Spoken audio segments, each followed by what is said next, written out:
We are live, baby. Yes.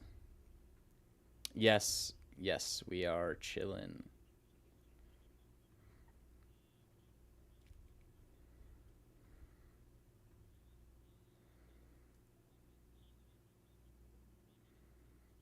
Hold on.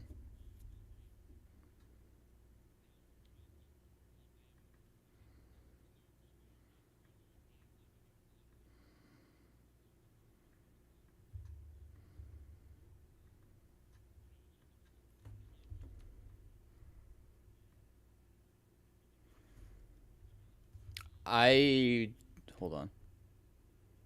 I think your audio is having a problem. It's your fault. It's your audio.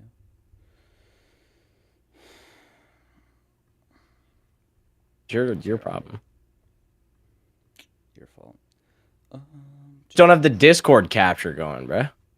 No, I do. It just Is the bar moving? Hold on. Bro, I've told you how to fix this problem. It's fixed. It's good. We're good. Holy, I can't believe you just sold that. We're good though. Well, the capture wasn't working. Yeah, it always does that though. Discord It does that though. It does that though. You gotta be ready for these things. I reset the capture and then it didn't reset. So yeah. Okay, buddy. Okay, sure. All right. Anywho, well, guess what? This is a good demonstration. This is all a demonstration to explain how poor the mechanics are in James Bond. They basically work like that. So thank you. This was a skit. Yes. This was a full skit. Yes, this. we're super organized around here. Yeah, Jake, how was the week been? Have I seen you? I don't remember. Whatever. No. Yes. I can't remember. Was that this weekend? I saw you one weekend. I just don't remember when that was. It was this weekend. Been doing well, working. Dreading the Supergirl release. Watched UFC though. We did that. Hey, UFC card, generational card. World Cup's been fire. No, you don't really care about that. Your one prediction kind of fell flat on its face in the first game. Yeah, so I saw that. That was kind of funny. Watch out for Lamine Yamal, and then Spain tied Cape Verde. It's so funny to me watching people like freak out over a draw, and I know it's like it is a crazy draw. Because there's like 7 people in the country in Spain. No. I'm saying I know it's crazy because of who the teams are, but just having like draws as a thing that can happen, it's a group stage. Stupid. It does that in the NFL. I still think draws are dumb. Yeah, I think that's makes dumb. I think it's stupid and I hate it. It's so dumb. But if you have I would agree overtime to an feature, extent it should continue until a team wins. That's just how I would agree unless it's a group stage, which is what soccer is. So it is, but it's the same in the NHL. Like in the regular season, the NHL they end after the first overtime if no one scores. Again, because I think it's dude, it's because they play 90 games. Yeah. Then you should win or lose 90 times. Yeah, but why would you do that when you could just end in a draw? Why would you ever end in a draw when you could win? Why would you ever end in a draw when you can win? Because you need points for the season. You gotta. It's a build. It doesn't end in a draw. It doesn't inhibit you from determining who the best team is, though. Look, I personally mostly agree with you. Except the problem is there's no league that does overtime right, except college football. College football is the only one that does it. That's just because I'm a college football glazer. So and they don't tie. Yeah, but I'm just saying. Like, I get what you're saying, but that's also like the gooner American, like, it's so boring take when you watch soccer, when it's like, dude, yeah, okay, sure, but also there's like more downtime in NFL games than the entirety of a soccer match, you know? So it's like there is, but it's not the whole sport. It's just ties, I think, in general across. Well, it doesn't do that once it gets to the part where it matters. I know. I'm just saying. I think ties are dumb. And I think having ties in the World Cup, even though Well, it's not. the good news about the tying is that in James Bond 007 First Light, You can never do wear a quick tie. You can do a quick time. No, it's worse. You do a quick time event to tie a bow tie. Which you don't know how to do. You have to be taught how to tie a bow tie. Yeah, but we won't get there quite yet. But yeah, the World Cup's been fun. LOL Europeans, you thought it was gonna be a failure. It's been a rousing success, highest attendance through the first 5 days of World Cup. Lamau, LOL Europeans, stay down there as usual. Freddie stays goated. Freddie, only Scottish good European fans in Boston are hilarious. Yeah, anyone who was like, no one's gonna go to World Cup matches, have fun eating shit. That's what I think. I think you can keep eating it, and I hope it tastes great for you because you really seem to like it. Because they just keep talking. Same goes for everyone who was like, the White House card in the UFC is gonna be a complete disaster. I really hope it's some gourmet dog crap that tastes real good when you eat it, because you're just mowing it down. Yep. Yeah, you're just chomping it down. My mango and grok video, it's drawing the comments, dude. People are there's certainly some interesting people in the comments. Well, not a lot of. When you're some of my favorites. Yeah. No, there's actually some. There's a lot of positivity. It's just some of the bad ones are pretty bad, as expected when the movie sucks. So we got this one. This is a good new one I like. Sad state ? Mall Shadow Lord has 100% in Rotten Tomatoes, and the cinema was full when I went to see the Mando and Grogu movie. Cope harder, I guess. I forgot to mention this because I didn't see it until like earlier this week, but on my Mandalorian and Grogu reaction, I had somebody comment because I was talking about how bad like a lot of stuff is. I said something about Ahsoka at some point, and he was like, why is Ahsoka up behind you then? Because I have a pop figure of Ahsoka. Every pop figure I own is a bit. Oh my god! Because they're dumb. Wait, is this? I have Ironheart, and I assure you, I didn't enjoy Ironheart, and that's why I purchased Ironheart merchandise for $3. Wait, okay, hold on. Is there something wrong here? Why is this? Okay, there it is. I was so confused. I'll keep coping harder, but I guess it is kind of relevant, just a little bit. Well, I'm coping harder to point out it's the third weekend and the movie's 6th at the box office. I think it's actually gone down. I think they might not have reported yet. Are they? I don't. What is? Oh, okay. That's weird. I don't know why it's like that, but yeah, it's not great. That's really bad. It's not great. Yeah, I mean, I'll keep coping. It's not quite as funny, I think, as far as the Cope Harder comments as the guy who said the movie's supposed to suck balls. Keep coping, Chud. Yeah. in more words, in less words, but it's funnier that way. Yeah, it's supposed to be bad. Is the worst. keep coping. It's supposed to be bad, possible. Bro. Is Maul Shadowlord actually 100% on Rotten Tomato? There's no way. There's no way. Well, I mean, 12 people watched it, and all 12 of them are probably Filoni fans. So yeah, it has a 98%. So I don't know why he didn't just say 98%. I don't know why he was like 100%. It has it. I don't know. Did you see Supergirl popcorn bucket? The Lobo one? No. Is there a different one? Or it could be a cup. No, it's a cup. It's a cup. Okay. Well, hey, we still got more, right? The last time Star Wars took risks, it was The Last Jedi, and people hated it. So now we get safe mediocrity like this. We get the Star Wars we asked for.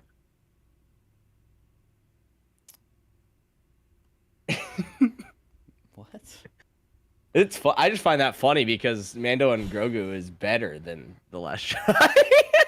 Yeah, it's less offensive. It seems like it's mostly gone to. It seems like we've mostly gotten past the people who like or think the movie's bad, but and it's now getting to like the 17 fans of the movie. One guy's very happy I called Rebels mid at best. So good for that guy. I don't have a strong enough opinion on Star Wars Rebels to be like I said, it was mid at best because I was like, there's like a couple good episodes in there. Yeah, there's a couple interesting things they do. The thing is, people So I get disagree. so Hold on, mad when you like. Well, I got when told you- to SYBAU, bro. I disagree. Like previous spinoffs, Rogue One as well. Solo, it was better than the sequels. Also, Rogue Start means the best yet to come. Shut your bitch ass up. What? I'm not kidding, by the way. I just read that word for word.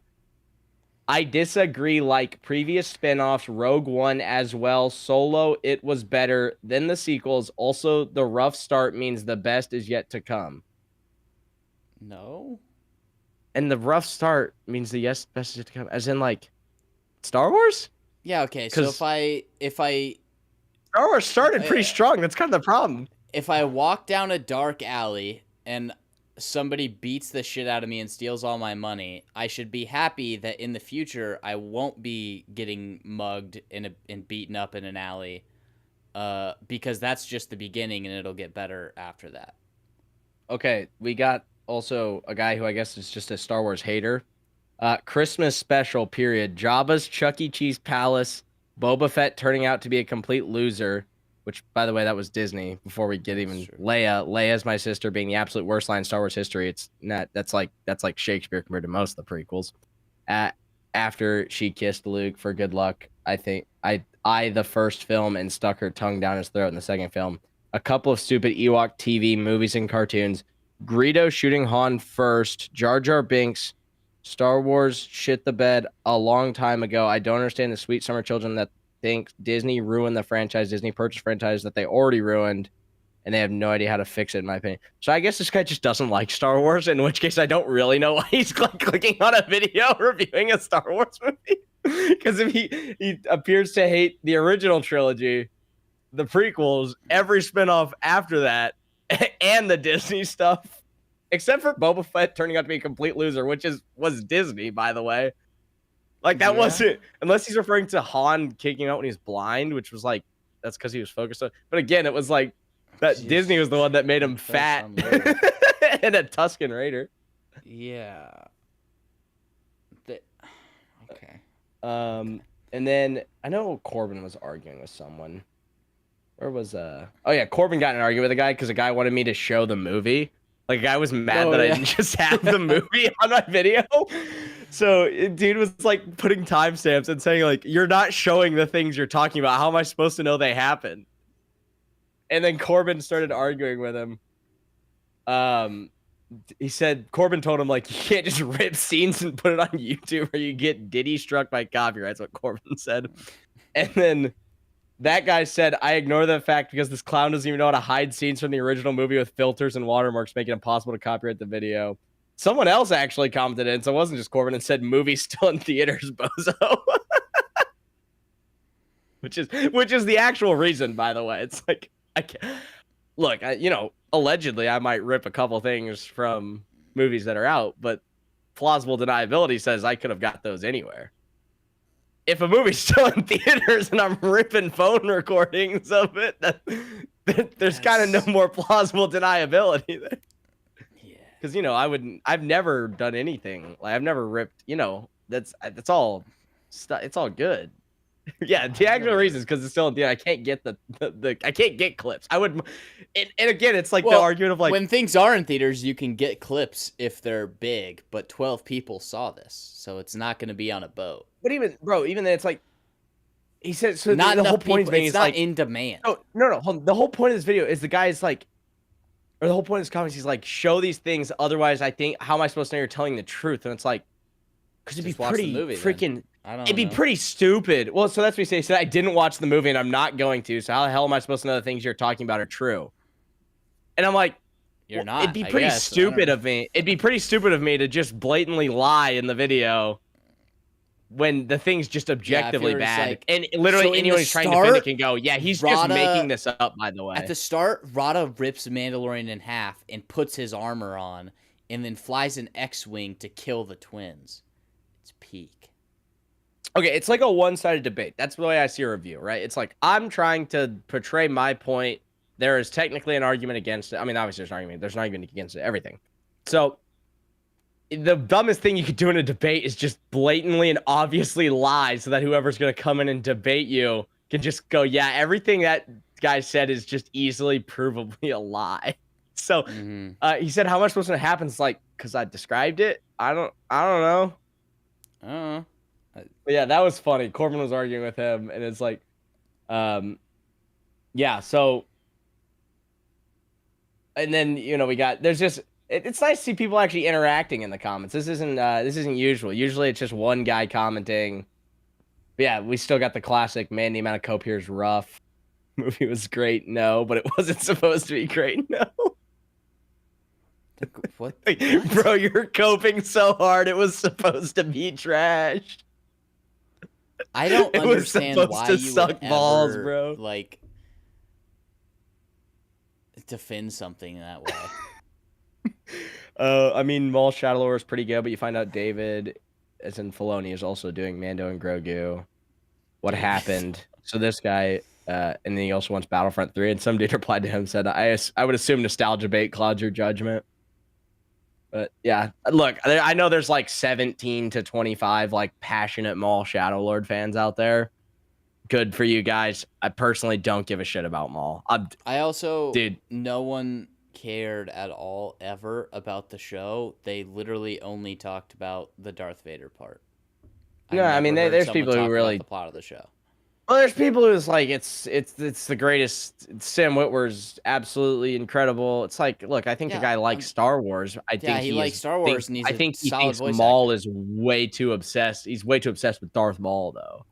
Yeah, and he thinks there's a lot more to tell. James Gunn and his wife in DCU. He's like my entire DCU. Like Sam Witwer's like this character who has 2 lines in Phantom Menace and dies as a way to complete a beginning arc for a character who's got a far more complicated arc to go on through the next couple of movies, literally as like a mini boss before his next major arc. Like that's the whole reason Maul exists. I know that like super like fans of Maul be so offended by that, but and if you want to boil it down to like the writing sense, he exists to elevate Kenobi, to start him down the path of where he is in A New Hope. Yeah. That's the whole purpose of Maul. Maul exists so that Qui-Gon can exist and Kenobi still trains Anakin. But yeah, I wonder what this guy who's like sad state question mark. It's like, and he's like, Maul Shadowlord has 100% on Rotten Tomatoes. It's like, okay.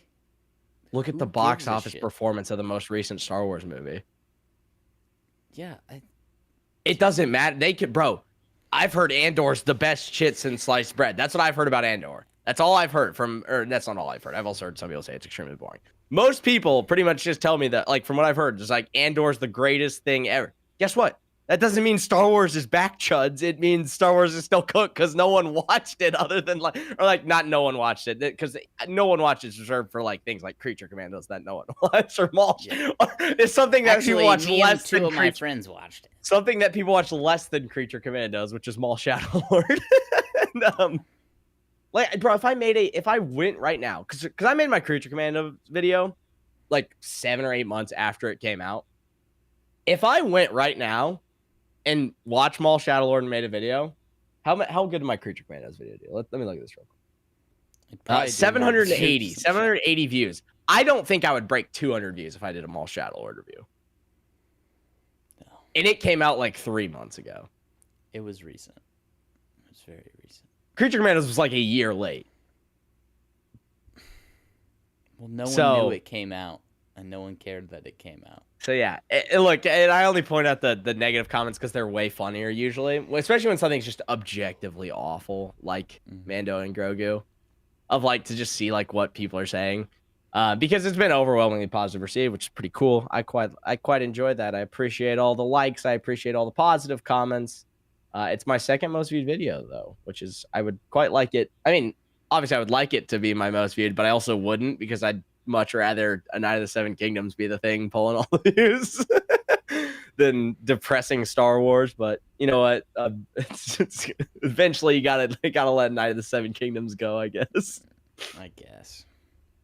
overwhelmingly more likes on, or not overwhelming. I mean, it is more likes though. Like the view to like ratio, way more on Star Wars than Night of the Seven Kingdoms.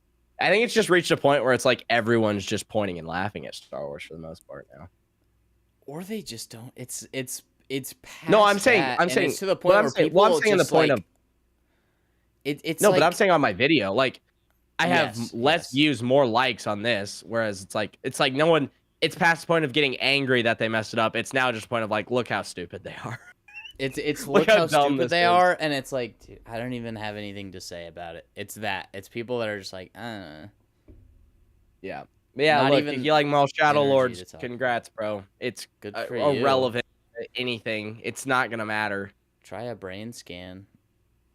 What No, I happened mean, it in might the be show cool. other than Darth Here's the Vader? problem.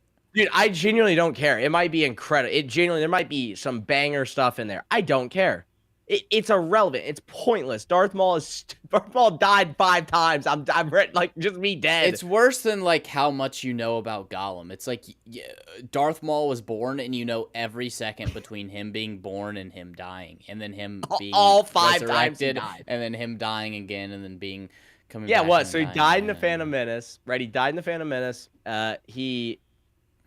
It seemed basically like Palpatine killed him, and at the end of the original Clone Wars show, and then he was just back and chilling again in the Clone Wars he just finale. left him alive for some reason. He died allegedly for real in Rebels, so 3. So he's got 3 deaths, but like one was like you don't technically see the death. Mm-hmm. Yeah, whatever, dude. He's so complicated because isn't fully evil. Bro, what? No, he's totally evil. He just doesn't like what Palpatine's doing. Like, yeah, it's like that's why everyone's like he's so complex, and I'm like, he's not really. His brother's name is Savage Opress. What? That is the most Dave Filletti's Trapper Wolf too. Nice to meet you. That I'm was the murderer original dictator. Dude, I remember thinking that was so tough when I was 8. Yeah, because I was like, his name is Savage. Okay, Dior Savage. Opress. Cool. When I was 8, I was like, his name is Savage Opress. Let's go. And he's like Maul, but more jacked. And I was 8 bigger. years old. So I was like, and yellow. Like, yeah. Let's go. That's exactly what it was like. And then the only time he's close to having character traits is before he's years, and I was even like, big. Savage Opress is lame. By the way, remember how I said I bet Trapper Wolf is related to Wolf from Clone Wars? Apparently, in his other appearance, he has the Wolf Pack logo on his helmet. Trapper Wolf does. So, and I didn't even know that until I was Wolf's grandson, bro. Until I was looking up a picture of Trapper Wolf to put in my thing, and I saw people going like, "It's the Wolf Pack logo." And I was like, "That's hilarious."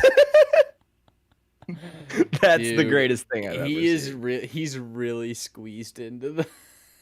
let me pull up it's blurry as hell because it's Instagram, and I'm not opening Instagram to show this. But dude, there's a Trapper Wolf action figure, and it's just super skinny, but the head is chubby. Look at this. Look. Apparently, I mean, it is the logo for sure. But yeah. That's so bad. They're actually probably related. He actually did that. We were 1 million. I was 1 billion% joking because I was like, okay, it's a joke because there's no way he's like that like. There's no way that he was like, oh, Wolf, that's such a cool name, and he only has 1 eye. That's so cool.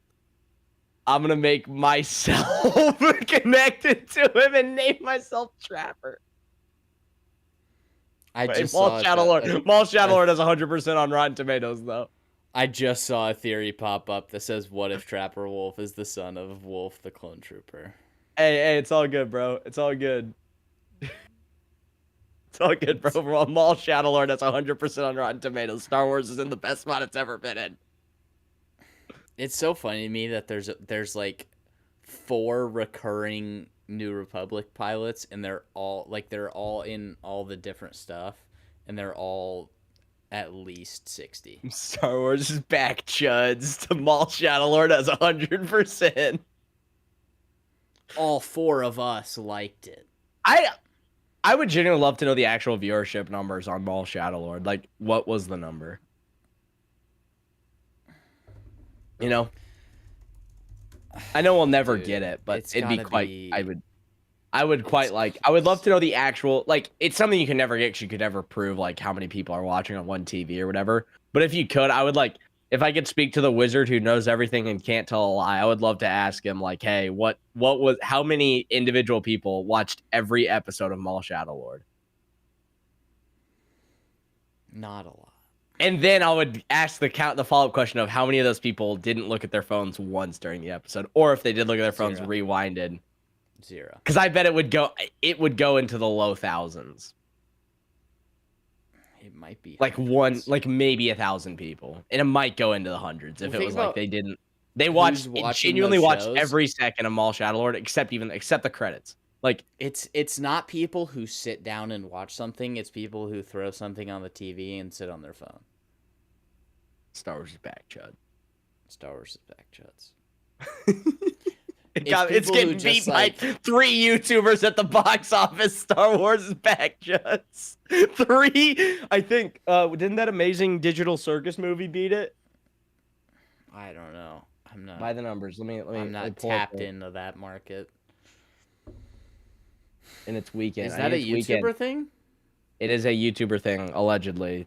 I have not fact checked, but okay, it's kind of broke. By the numbers is kind of tweaking me out because they keep showing me the Tuesday number, and I don't want the Tuesday number. I want the weekend. Maybe it didn't. No, okay. Amazing Digital Circus did not beat it yet. It probably will next week. We'll see. Or no, it did. It did June 5th. It lost to the weekend of June 5th. It lost to Amazing Digital Circus, The Last Act, which is, I believe, a YouTuber thing. Got their start on YouTube. Backrooms, which is a YouTuber thing. And Obsession, which is a YouTuber thing. Obsession is still doing well. 3, yeah, insane. I don't think there's any way I'll like the movie, but I kind of think I have to watch it. Yeah. It's not because I think it's gonna be bad. It just genuinely profiles as like the opposite of a kind of movie I would enjoy. Yeah. Gory and like jump scary. But I don't even think it's that many jump scares, but it's like the kind of horror that I'm like, nah, you know what everything is, it's just scary. Yeah. I like not knowing. I can't do any theorizing, which is like what keeps me from getting too scared, bro. Yeah. The closest to that is just like what's she gonna do now that because she's going crazy. But that's less. Well, but she's not going. I mean, she's technically going crazy, but well, I think technically she's like basically a different person. Well, I think that is kind of the theorizing. Is like, she was swapped out for an alternate. Yeah. Disclosure Day is currently top of the box office, which I have heard described as. I heard it described as blue. I heard it described as Blue Balls Day. That's what was the description I heard of it. Basically, it sounds like the whole movie builds up to the Disclosure Day, and then the final. It's basically Punisher One Last Kill, but for disclosures. And it ends with her going, and now today is Disclosure Day, and then the credits roll. Yeah. I heard it, which just what should have been the first 15 minutes were like the last 15 minutes. This depresses me, but I heard it described as John Williams' worst score, which that's sad because it might be his last one. Yeah. I hope it's not true. It's Spielberg's worst movie. Which is like, dude, he has like 20 years of bad movies now. Yeah, it's kind of insane how many bad movies now Steven Spielberg has. And he's still like, the ratio of good to bad, he still has like. It's still like half. Like, yeah, it's still. And honestly, I would argue the quality of how good his best movies are far outweighs the like assery that his negative ones are. And it's also like there's still like he's got to make like 10 Disclosure Days before I'm like, okay, you've canceled out Raiders of the Lost Ark. Yeah. It's just so. Now, in fairness, I think him bringing Rachel Zegler into Hollywood I think that deletes. I think that deletes the Last Have you Crusade. seen West Side Story with Rachel Zegler? No, I'm good, bro. Bro, We good off all that, Chief. it was painful. You watched it? Yeah. Why? Why did know. on your own? Or was it a girlfriend thing? Please tell me it was a girlfriend thing. It was? Okay, good. No, that's good. That's what you need. You needed to say that from the start. Otherwise, I was going to be like, what? Do we have that? It's like the only musical I'll watch is Greatest Wait, Showman. current girlfriend? Yeah. Oh, rough. I was like, this isn't good. You should watch Eternal Sunshine with Spotless Mind with her. Yeah. You should watch that. And then I also recently, on the topic of like what we watched recently, I watched the Ballad of Songbirds and Snakes, the newer Hunger Games movie. It was abysmal dog shit. Doesn't that also have Rachel Zegler? Are you just on a Rachel Zegler kick? Dude, you just watching the Rachel Zegler? No, hey, Shazam 2, bro. I didn't know she was in the movie. I didn't even know she was the like one of the main characters until it started, and I was like, "Wait, that's Rachel Zegler." Hey, she's not. Shazam 2 calling, bro. I was like, "She's not a main character, is she?" And I looked it up, and I was like, "Doesn't Shazam 2?" Oh, you know what she does in Shazam? She sings. She sings, and she does a weird Southern accent, and it's so bad. It's worse than Florence Pugh's Russian accent by a country marathon. Well, in fairness, Florence Pugh can act. Or like, yeah, but she can't do a Russian accent. CAN can act. I'm sure she can. I just don't think she tries. She's. I just don't think she can't be trying. I think she probably can do it very well. I think she is not trying. I don't think she's trying. I think it's the same way Sebastian Stan, Armed and Dangerous. Again. Yeah. I think it's the same. Because she is a good actress. And yes. There's just no effort in Thunder. There can't be effort in Thunder. It's got to be like a paycheck for her. But she's like getting paid the bullshit, and she's like, "Yeah, I'll do that. Hell yeah, you're gonna pay me that much money to not act, okay?" The guy who plays young Snow he's pretty solid. Some of the other actors are okay. She is genuine. Like it's unwatchable, dude. In Shazam 2, first off, this isn't really her fault. It's mostly the writing. But in fairness, her character, it's the Gal Gadot cheese where it's like she doesn't know how to interact with humans, so it almost works. Problem is the rest of Shazam 2 sucks. But Shazam 2, she's like several thousand years old, and she's like a 17. Yeah, like a 16-year-old. It's pretty weird. Which I can't believe Zachary Levi's in that movie because he's like pretty big into like, helping kids out, like foster kids and he was like, I get it was a funny bit probably, but like she is probably several thousand years old. Like I know she's playing, like she basically is profiling as a teenager as well in that movie, but she's like old. Yeah. But yeah, no, that was weird. Again, that I wouldn't go. That's her fault. That's the script. Yo, Croatia and England are in a war right now. Sorry, I got World Cup up here, which I'm not like fully watching, but they are like duking it out right now. It's kind of annoying me because this might be the best game of the tournament right now, and it's happening while we're live on the show, so I can only half watch it. But yeah, dude, she like they did the Jonathan Majors and like the that treatment for a little while with her, which is weird because she was awful in everything. She's just. Whereas like Jonathan Majors was like good in most of the things he was in. Yeah, he was like good. He was really good in some stuff. Yeah, well, he was in some really bad stuff, but he acted decent with some of the worst scripts ever. Quantumania. Quantumania. Yeah, but speaking of watching, I think this week, and I always say I'm going to start watching, like, there's stuff I'm going to watch in the week, and then I maybe do have it. But my plan, I decided this, is going to be Guardians 1, 2, 3, Superman. Oh, going into Supergirl. For Supergirl, because the trailers all just look like it's Guardians, but I need to watch Superman before. And I want to, like, because I haven't really done, like, a watch all three Guardians back to back to back.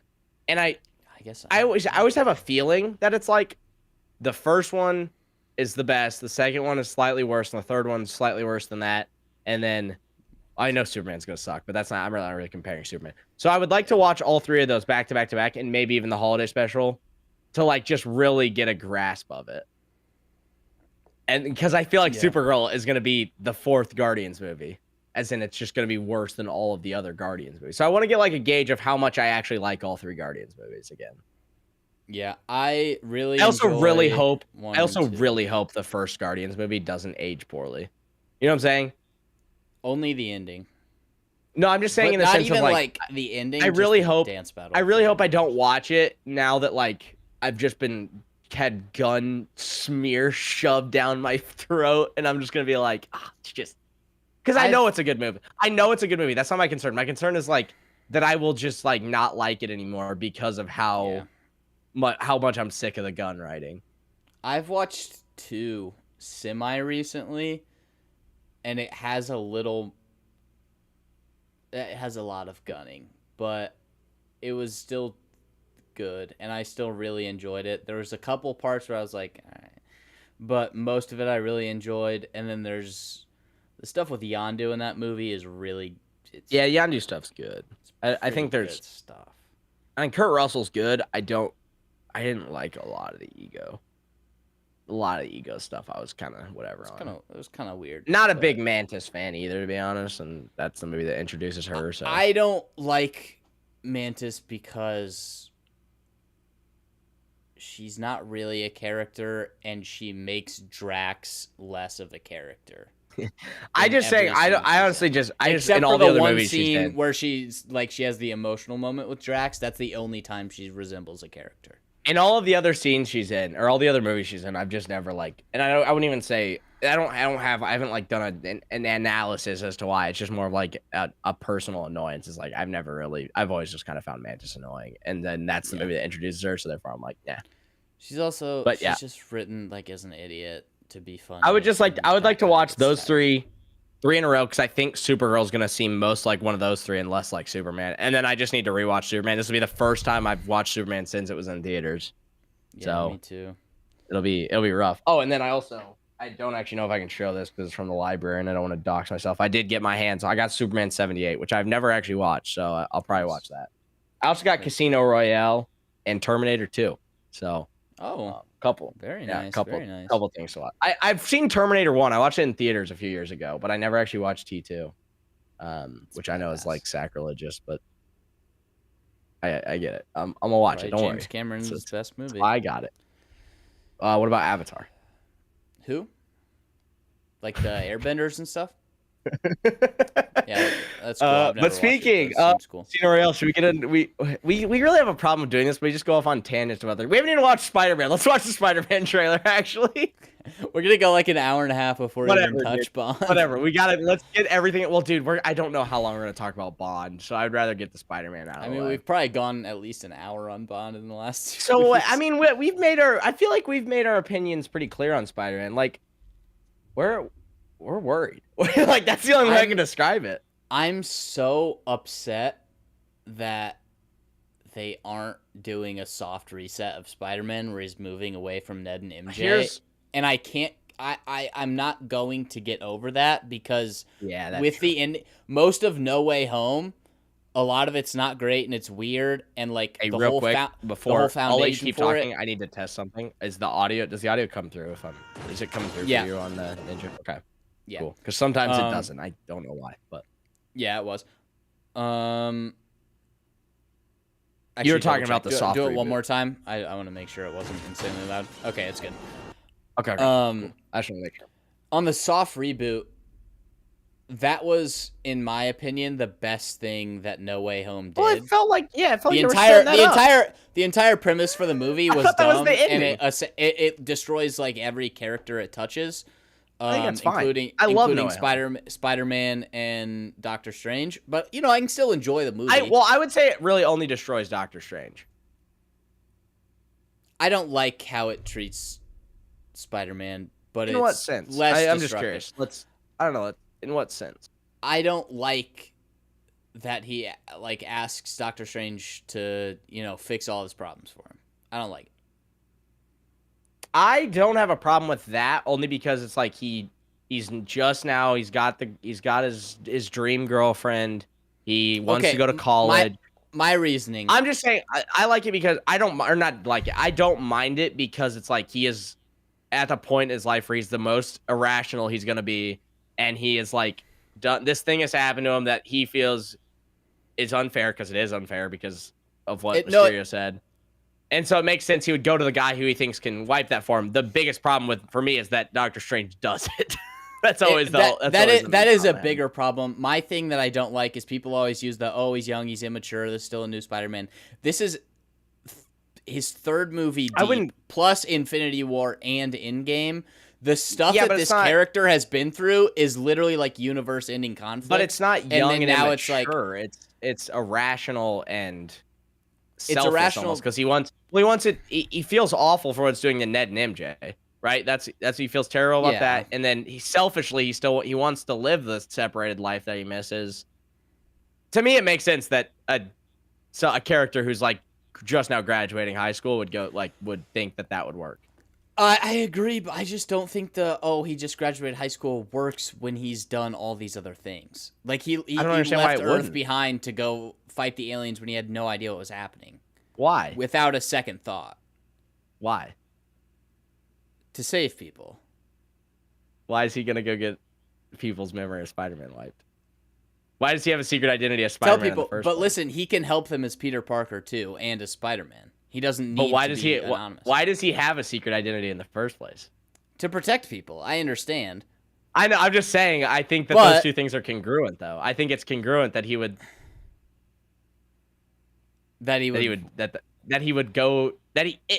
Because from his point of view, and honestly, he's not wrong, which is another problem I have with the writing of the movie. It's like Doctor Strange can literally just make all this go away, and it would be perfectly fine, unless Peter keeps talking. So, by all accounts, Peter's doing the correct thing the right way, but based off the kind of weak writing there.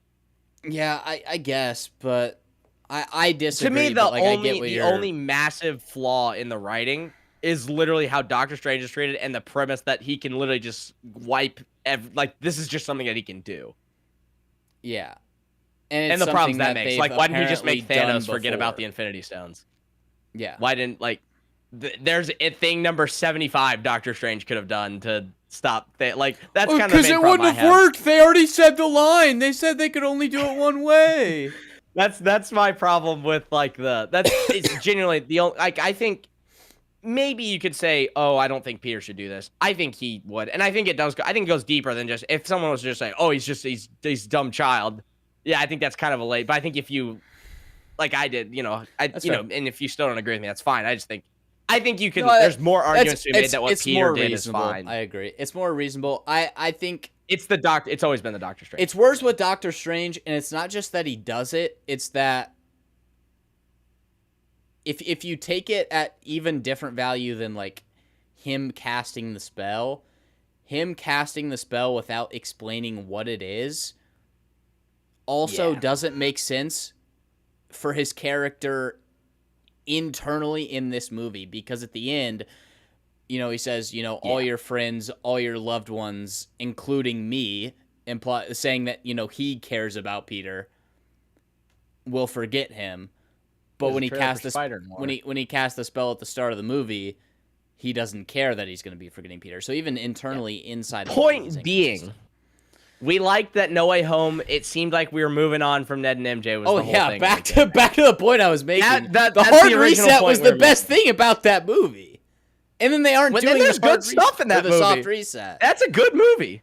It's got some good stuff, yeah. I think outside of the Doctor Strange stuff, it's pretty good. It's pretty good.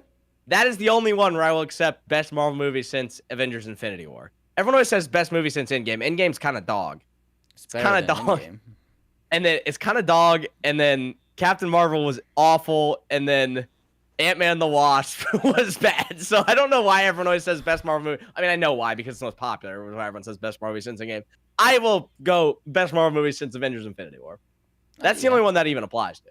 And since I would describe it similarly as we describe Homecoming, where it's like, is it a good Spider-Man movie? Probably not. I think, honestly, it is. I think it's a decent Spider-Man movie, actually, in the sense of, the comic Spider-Man Into the Spider-Verse is still a Spider-Man story. I think, because he learns the bait, and that's where with great power comes great responsibility. I like that being an Uncle Ben line. I kind of to me now have about a million questions as to like, oh, so was he like? Because I always kind of like how it's like, yeah, he's a good person naturally, but that line from Uncle Ben really sets into like why he does become Spider-Man. Especially whereas then it's like now he's been when Spider-Man it's in a case for years. where him not using his power and responsibility ends in Uncle Ben's death, and that's Uncle Ben's like mantra. It's what he tells Peter. So the combination of those two things. So now it's kind of just like, okay, did Uncle Ben exist? You know, type thing of like. But I like the moment in No Way Home. I like the moment in No Way Home, but it's good. It's good. Yeah, and again, it does good stuff. I still think it's better than TASM. It does great stuff for Andrew Garfield. You have the moral obligation to do those things. I do kind of like the closure it gives to some of Tobey's stuff. I thought it was real weird that they like fake death to Tobey Maguire, like they fake killed Tobey Maguire. That was a little weird, but I think Andrew Garfield got the best stuff in that movie, weirdly. Like outside of I agree. outside of in the movie that's not his, but it was just good. But in fairness, he had the most I think you could do because of how bad some of his parts. They imply the third movie that we never saw, like the.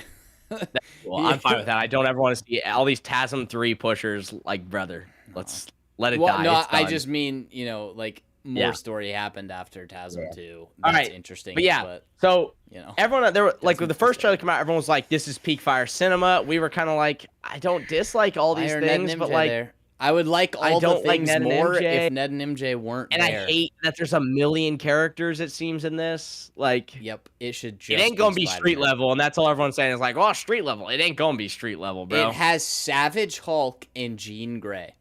And Punisher. And we're talking about some street level. Yes, Punisher is street level, but he's also fighting the Purge in the last thing we saw him. Yeah, he killed 500 people last thing we saw. Can we talk about again? I know I've said it a million times. How ridiculous it is that the thing's called Punisher One Last Kill and Punisher nor his last kill are in it. It's Frank Castle middle section of his midlife crisis kill. It's not one last kill. It's literally like he's back killing now. Punisher now he is kind again of burnt Punisher. out from killing, but at the end he's good again. He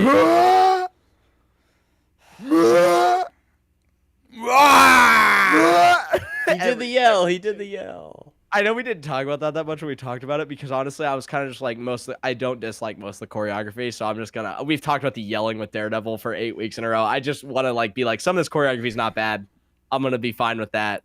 The problem with it is just that like he's fighting whatever enemy he needs to be fighting with the current. Yeah, that's true to an extent, but that's like I would he say never has an actual thing he has to overcome. I've heard people criticize it's sloppy choreography. I really didn't think it was that bad. I thought the choreography was fine. It's just like I don't think it's like amazing.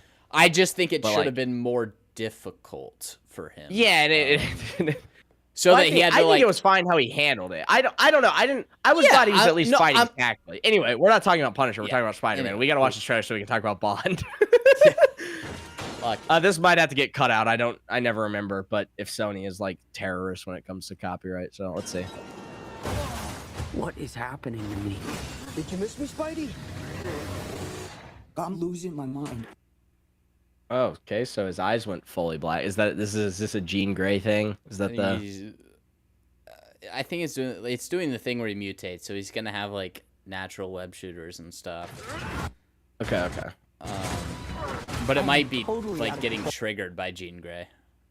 I don't know. I gotta fix whatever this is right now. So I mean, it's all black eye, which to me would. I guess the spiders do have the all black eye, right? So if he's mutating, that would be kind of the thing there. Final semester MIT. Oh gosh, just hearing that, Stop. I like Jacob Batalon and Homecoming. I think that's fine. We beat the topic to death. We're ready to move on from MJ. I want Harry if we're doing a friend. I want MJ's fine. Like, let's do Gwen. Let's do anyone else other than Gwen or MJ. Let's get a Felicia Hardy in there. I don't know, something. Do actual Mary Jane instead of Michelle Jones, and then it'll just be like, that's weird that he's dating another MJ, but oh well. Just do Black Cat. That'd be cool. Felicia Hardy, that'd be fine. Who do you think is actually watching these? Maybe someone. Okay, well, buy someone. Bro. Yeah. So he's making He's making Instagram reels. Yeah. Oh, did you see? I think I sent it to you. That app thing that they like. That Ned's the CEO of, which is 1000%. They are referencing the CEO of Sex Meme. It has to be. Yeah. There's no way it's not. They knew that whoever. Okay, well, I might try to find that after because there's someone else talking about that. So we got the we got the organic webs here. Unfortunate that we got Mark Ruffalo here. Have you seen him at this run? So he's got a Fully whole control foreshadowing device. Batman. Oh my god. Found a way to suppress mutating DNA, right? This is the thing that's gonna cause me to Hulk out later. I kind of hate this. This I is thought, like a didn't we dumber... like handle this 20 years ago? That he's like he's always angry. You know that whole thing? Yeah, I thought Or I we guess did this this in 2012. I thought we solved this in Incredible Dude, Hulk. we did this at the end of the Incredible Hulk movie. This is 29. This is 2009. Maybe 2010 whenever that movie came out. Yeah, it's 17 years ago. Every movie Hulk is in, he has either solved the Hulk problem or is now facing the Hulk problem again. And it has to be And it wasn't solved. like, and the whole thing is like, once he goes Hulk, he can't really control what Hulk does, right? Yeah. So like that's why that's awful. It is. Sun's going down, big guy. That's why that's a thing. Sun's getting real awful, but that's why that exists. And then Scarlet Witch, you know, she manipulates that, and again, horrible Age of Ultron, but like there's decent stuff in there, you know. Solid stuff. Joss Whedon hadn't fully lost his ability to write during that. You know, that's just he exploits that, and then I guess Hulk was having an anger, like, and then Thor Ragnarok, Hulk kind of fully took over and didn't want Banner to take back over. And then it was kind of, they did the Smart Hulk, which was the thing. And then She-Hulk said that he doesn't know how to control his anger. While hulking out because she wasn't controlling her anger. Because she gets catcalled. He tried to She blow gets his own catcalled. He tried to blow his head own off because brains his out dad how abuses awful him. his life is. He tried to blow his own brains out because how awful his life is. And she was like, I get catcalled in the street. That's why I'm better than you. I'm a successful lawyer. Wah! Dude, it's like every day we fall further from Avengers. It's just what this says to me. It's like we're not even in the same universe anymore. This is my Hulk triggering device that we'll use in the second act. We're not even in the same world, and it also doesn't look great. Now I think it's just my mind playing tricks on me. I'm assuming this is real, except for It maybe looks the like screens.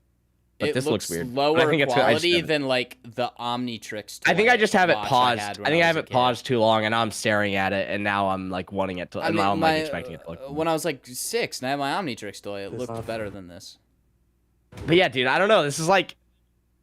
That's my secret captain. I'm always angry. Like that's the whole thing. That was the thing. Is his arm still messed up? He can fully. That's what I assumed that thing was in the trailer we first saw. I was like, oh, it's because he snapped. That's why. Yeah, his arm's still destroyed, but I guess not.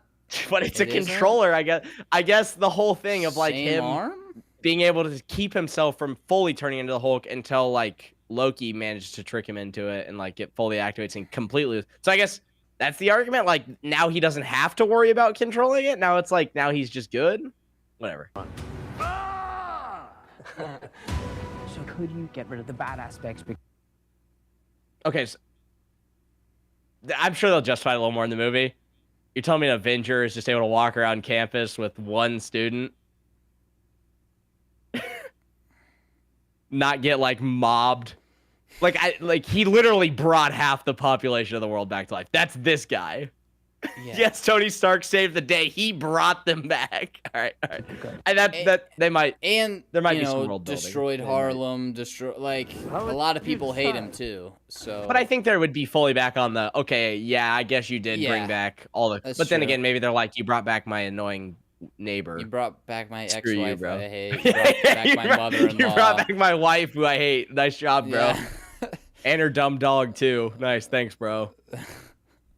It's not even like, he's like a dude who lived in Harlem who had a horrible marriage, and he was like, let's go where she's gone. And then Hulk, who destroyed his house 20 years before, brought her back.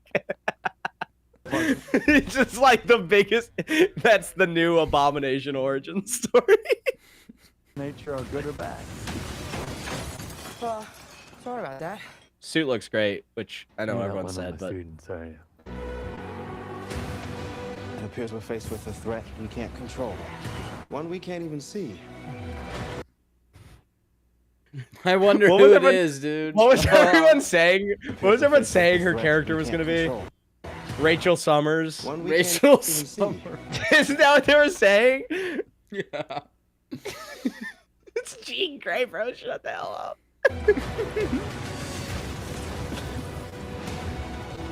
Like, we're not gonna get credit for it because everyone's gonna be like, yeah, obviously it was Jean Grey. And literally, everyone's going, it's not Jean Grey. That's what they were saying for the like since her casting We're was like, announced. no, dude, it's Rachel Summers or Mayday Bro, it Parker. started as Mayday Parker. That was what everyone was saying at first. Dude. The only one who's immune to. What the heck? Why is Frank The only one who's immune? immune to it. You're the only one that's immune The to only it. one who can sense it. What do you think they're looking for? Dude, do we have to? Are we just? I think we're just naturally gonna talk about it every time. I hate this. I hate that he keeps that Ned and MJ are in this movie. Spider-Man Unmasked. Could this Latino parkour prodigy be the web star? I kind of like this, right? Like theorizing. There's people theorizing who could be. There's this guy who free runs on YouTube. Is that him? Like, Oh, see, not him. So I know. So I guess their thing is like they're tracking Spider-Man, which when we talk about the app, we can talk about later. This is genuinely a cinema battle up here between England and Croatia. stumble across my board. I'm not one of those weirdos. I think it's the point, but oh, you stumbled across my board. Ned was like that, in fairness, and I know it's probably the point, but it's just really funny how corny that The is. one who can sense it. Oh, I see you stumbled across my Spider-Man board. Oh, see, you stumbled across my board. I'm not one of those weirdos, I swear. Only Ozempic, by the way. No, maybe, probably. I think he's on the. I think he's on the O's, bruh. The MJ. the big Oz. You two don't know each other?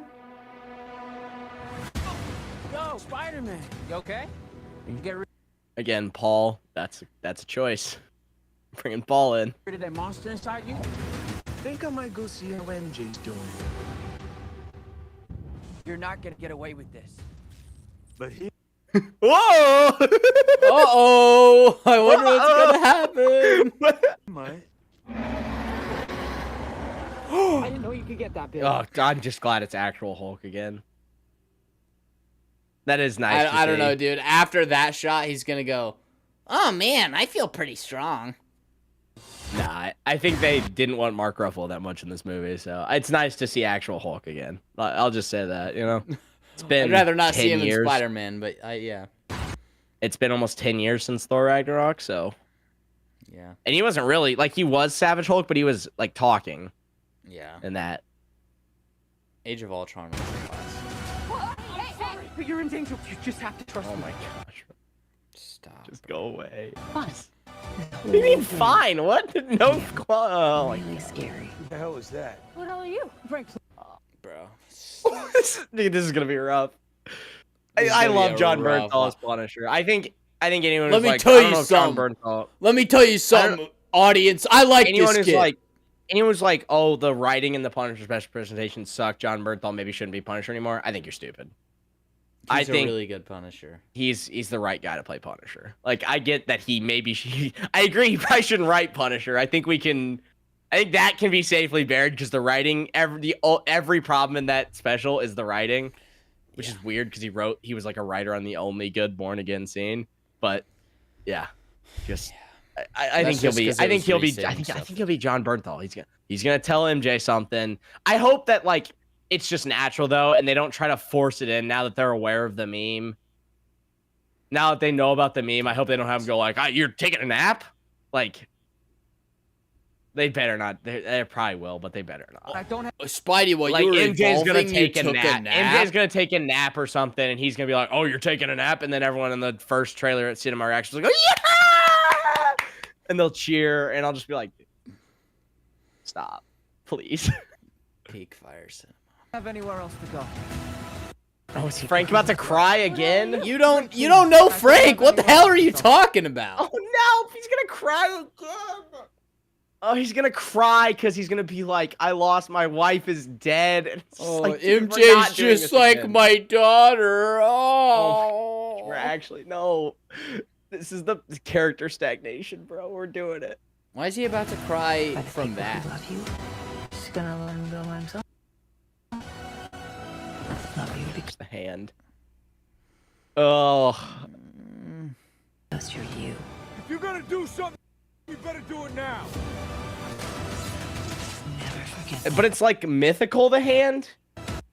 I think they're just gonna ignore the hand continuity from Defenders, right? Like they're just gonna ignore that, surely. I think basically everyone who's working on a Marvel movie has like just thinks of both Netflix and then like Born Again as it is, like just as a joke, surely. And then like the Born Again people are like desperately trying to, because that's why they're like, it's the Watcher.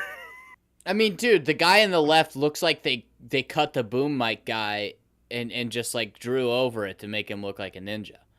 You know what I'm saying? Is like that, like no one is going like, oh well, they did this in Daredevil season 2 and Defenders, so we should keep that for Spider-Man. No, Spider-Man's doing the hand, and Daredevil Born Again season 2 is like, the Watcher's there, guys. The Watcher, he was there. No, Like, you know what yeah, I'm we saying? It's we totally meant that. We totally meant it's for like- Watcher to be in it. Like no one who's making these projects is going like, we need to really be careful about breaking continuity from Daredevil Born Again. And then Daredevil Born Again is like desperately trying to attach itself to the MCU while also desperately trying to attach itself to the old show. Also, what about Thunderbolts? Just ignore that, bro. Don't worry about that. And I think this is confirmation, by the way, that one shot where you're like, is Daredevil going to be in this? I think that was a fake background. I think they're going to fight in a prison. Now, is he in prison to break Daredevil out of prison? I sure hope. Let's just never talk about Daredevil again. I can't believe I said that, by the way. But that's true. Hey, he did the web thing from Spider-Man 1, the video game. He got the full suit power charged up, I guess. That suit power sucks, by the way. I don't know why he's using that one. Quad damage is way better. I miss you, mate. Oh gosh, are we gonna do exposition talk to the grave again? Let's go. Never been seen before. He's gonna be they're talking to May. I think it's mostly fine or whatever. He doesn't have anyone to talk to because no one knows who he is anymore. Cool, that's fine. But it's we got Frank will show up as at the long grave as and it's go, like, oh, you must be Peter Parker then. Let me tell you something, he's gonna be talking to May, and then Frank is just gonna walk. It's just gonna cut to Frank like next to him, going no, and it's just his dead family's grave, and it's just we're doing. The whole It'll thing be again. right next to It's each other. just comically, cartoonishly right next to each other. They're just it's like cartoonishly. They're like, and then Foggy is right next to them. It's like Foggy and then Matt's dad and uh, Father Uncle Lantham Ben and from Ben the and Ben Urich and Uncle Ben from the Amazing Spider-Man is there. And it's just Andrew Garfield, and then Andrew Garfield, Iron Man. Peter Parker's dad shows up.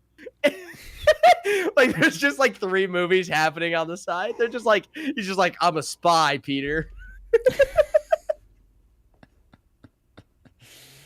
Which, by the way, I mean, yeah, I guess there's. I guess Uncle Ben probably just doesn't exist. Probably not. I don't think so. I hope at least there's a grave next to May's and it's Uncle Ben's that we see in the movie, because I know there really hasn't been, but it's kind of like I'd assume they'd be buried next to each other. So I just don't think there is an Uncle Ben. I am assuming there's not, but I'm just gonna pretend there is. That looks a little rough, but it's still a trailer. Huh. All right, just give me a sec. This is the task force. Is that the Is it Powell? Hey, Spider-Man, I'm gonna kill you. Powell would easily defeat Savage Hulk. By the way, power scaling wise. It's not even the task force. They could have made. See, this is what I'm saying when I say they don't take Daredevil seriously, Born Again seriously. They could have made this the task force so easily, and it probably won't change the story at all. And they just were like, nah. I'm like, no, I'm that not show in high sucks. school anymore. Oh, did you stretch? You a big stretcher? It's so good for you. You ready? All right, dude, I'm worried about that movie. It's gonna be bad now. Like, it'll be mid at best. I don't know. Dude, why are we still doing MJ? Stop. And Ned, bro. And Ned, stop it. And Paul. Okay, the person in the writer's room who said, okay, last movie, soft reset, we're going to be moving forward, Tom Holland. Let's bring in Zendaya and Paul. I wonder what Soups had to think about this. Looks like he's getting new powers, and he's probably going to be fighting bad guys. I'm guessing. This is based off of comic books. Have you seen the clip, by the way? Have you seen the clip of... this is based off an old Greek story. No, it was a tweet about the Odyssey. Actually, it wasn't a clip. But there's the clip of him talking about how Frank's gonna kill himself, and he's like, "Well, we know he's in Spider-Man, so he's not gonna do that." But, but this is really good. Yeah. In all honesty, I thought the trailer wasn't too bad. I think there's. I'm just very worried about the movie itself. I think the trailer is fine. It's like I think. I thought there were some epic moments. I thought there's good Spider-Man moments. I thought, cool to have the hand back. I think if we could do the hand again and redo it. It's not going to be the hand back. It's just going to be different shitty hand. Yeah, but I'm just saying, if we're just redoing the hand, I'm fine with that. I'm going to be honest. That's totally fine with me. I mean, the hand in Daredevil was all right. It was awful in Defenders. So if we're just redoing the hand, I'm cool with that. Thing is, are they going to be characters, or is it just going to be ninjas attacking? I don't even really if it's just ninjas even, that's fine. Let's just don't do the hand from Defenders, and honestly, it'll probably be better. Maybe Jean. It's all going to come down to what the story is. If it could still be a good movie, and I just might not like it as much because we didn't reset and get rid of MJ and Ned, which I think for me at this point, that's probably the best case scenario. It's a good movie, and I'll just have to be a little annoyed that Ned and MJ are in it. But yeah, I think Zendaya might be kind of possessive. I think that there was I think it might have been fake, but there was like a news article that she doesn't want Sydney Sweeney working with Tom Holland. I think she might be a little possessive, which is kind of crazy. I think considering every movie Zendaya's been in for 5 years is just her making out with dudes, making out with other dudes. But honestly, I don't like. That's fine. Tom Holland. And it might not even be Zendaya. It might be Tom Holland doesn't want to do a movie where he's got to kiss a girl other than his wife, which is that's cool. It's good for him. That's cool. It's just your wife is. Yeah. But, your wife is unfortunately MJ in the Spider-Man movie, and I'm ready to move on. Yeah, I just want it to be a new movie. Yeah, but I'm still leaning towards that. I think I'm leaning towards I think it'll be okay. Maybe even decent. I think it's going to do really well at the box office because of Spider-Man. I think it'll be the best MCU movie since. I think it'll be decent, and then there is a chance that it is the best movie, best Marvel movie since the last Spider-Man movie. Yeah, I think that's almost a guarantee. Almost guaranteed. What is that to clear? Fantastic Four? I believe that's the highest bar, which is if there's 2 enjoyable swing scenes and 1 enjoyable Spidey fight scene, it's gonna clear F4. Being honest, if there's 1 act that's really strong, which I feel is likely, I feel the first act could be really strong. It's just better. Fantastic Four had a meh act, a pretty bad act, and an awful act. Yeah. And I was okay. It's this is kind of interesting. The best part of F4 was the opening montage. Yeah, the movie we didn't get. Yeah, that was a cool movie. Speaking of the best part being the opening, remember Galactus 007 First Light. His mind. 007 First Light, live to vault another day. The topic of the stream, even though we're an hour and a half in. Her Majesty's Secret Tutorial. On Her Majesty, that's what the title of the stream is. In Her Majesty's Secret Tutorial. Mm-hmm.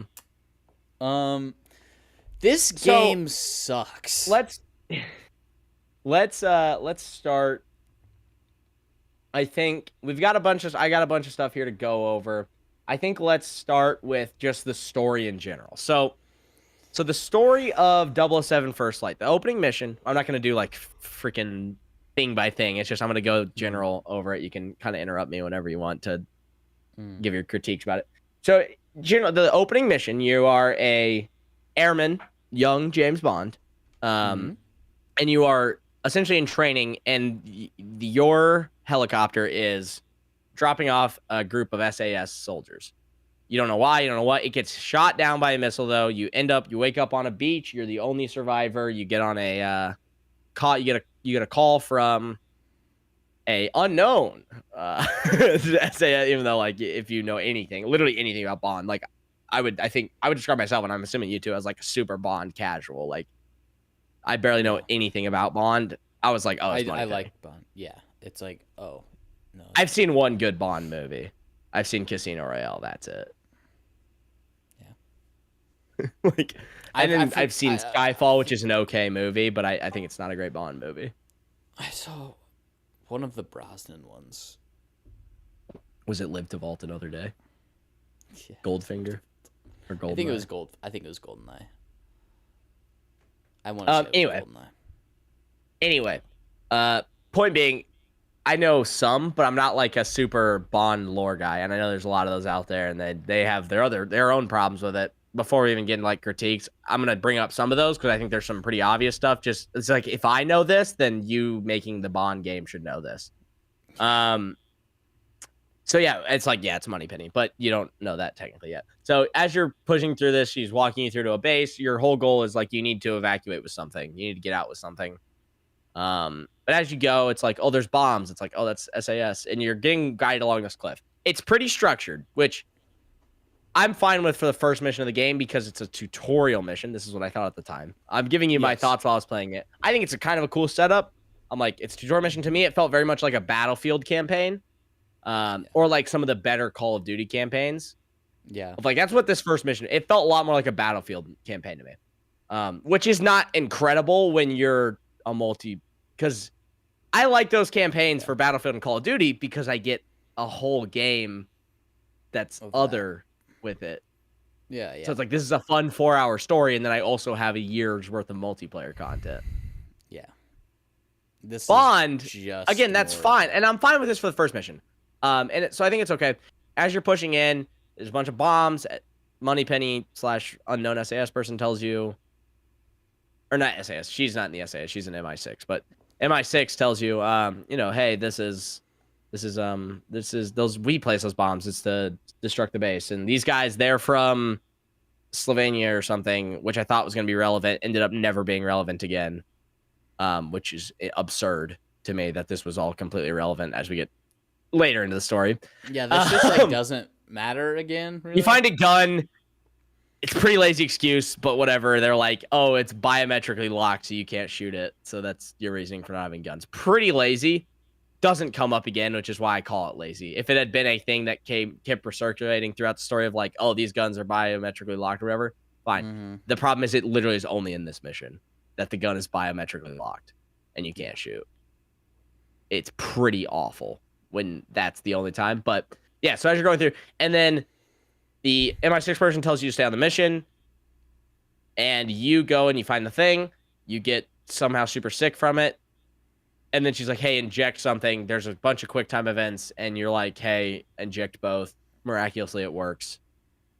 And it doesn't lead to anything later. I thought it would lead to something later. But yeah, that whole thing. I think that was that Thea? I think no, Thea was guiding you during this mission. So this was just like a random mission. And then you're like, you overhear that there's some trapped people, and Bond's like, I'm gonna go get them out. MI6 lady's like, you have less than 1% chance survival. Bond is like, that's probably just a fake percent. Cool. I'm gonna go ahead and do it. I'm gonna go get these people out because that's a hero. And I was like, oh, whoa, heroic stuff. That's cool. Because I was still hopeful then.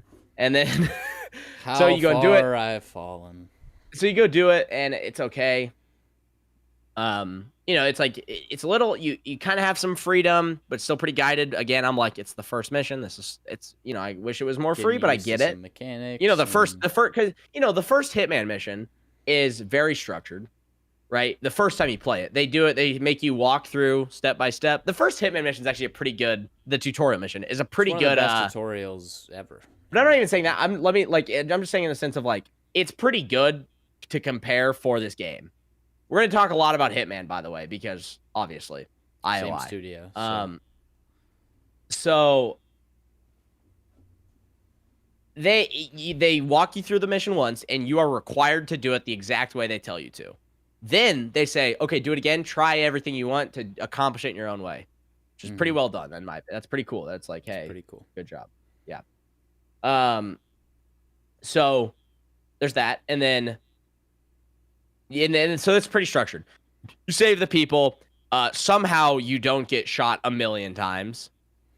There's like a literal tank driving around that doesn't shoot you somehow. And you just Whatever, cool. You're just good. You kill some guy, and then Bond's like super messed up because I guess the first person he killed. Fine, whatever. That's pretty but tropey, then he just but also isn't. yeah, but that's like the trope you do. You kill a guy and they're like, oh, I killed somebody. Yeah.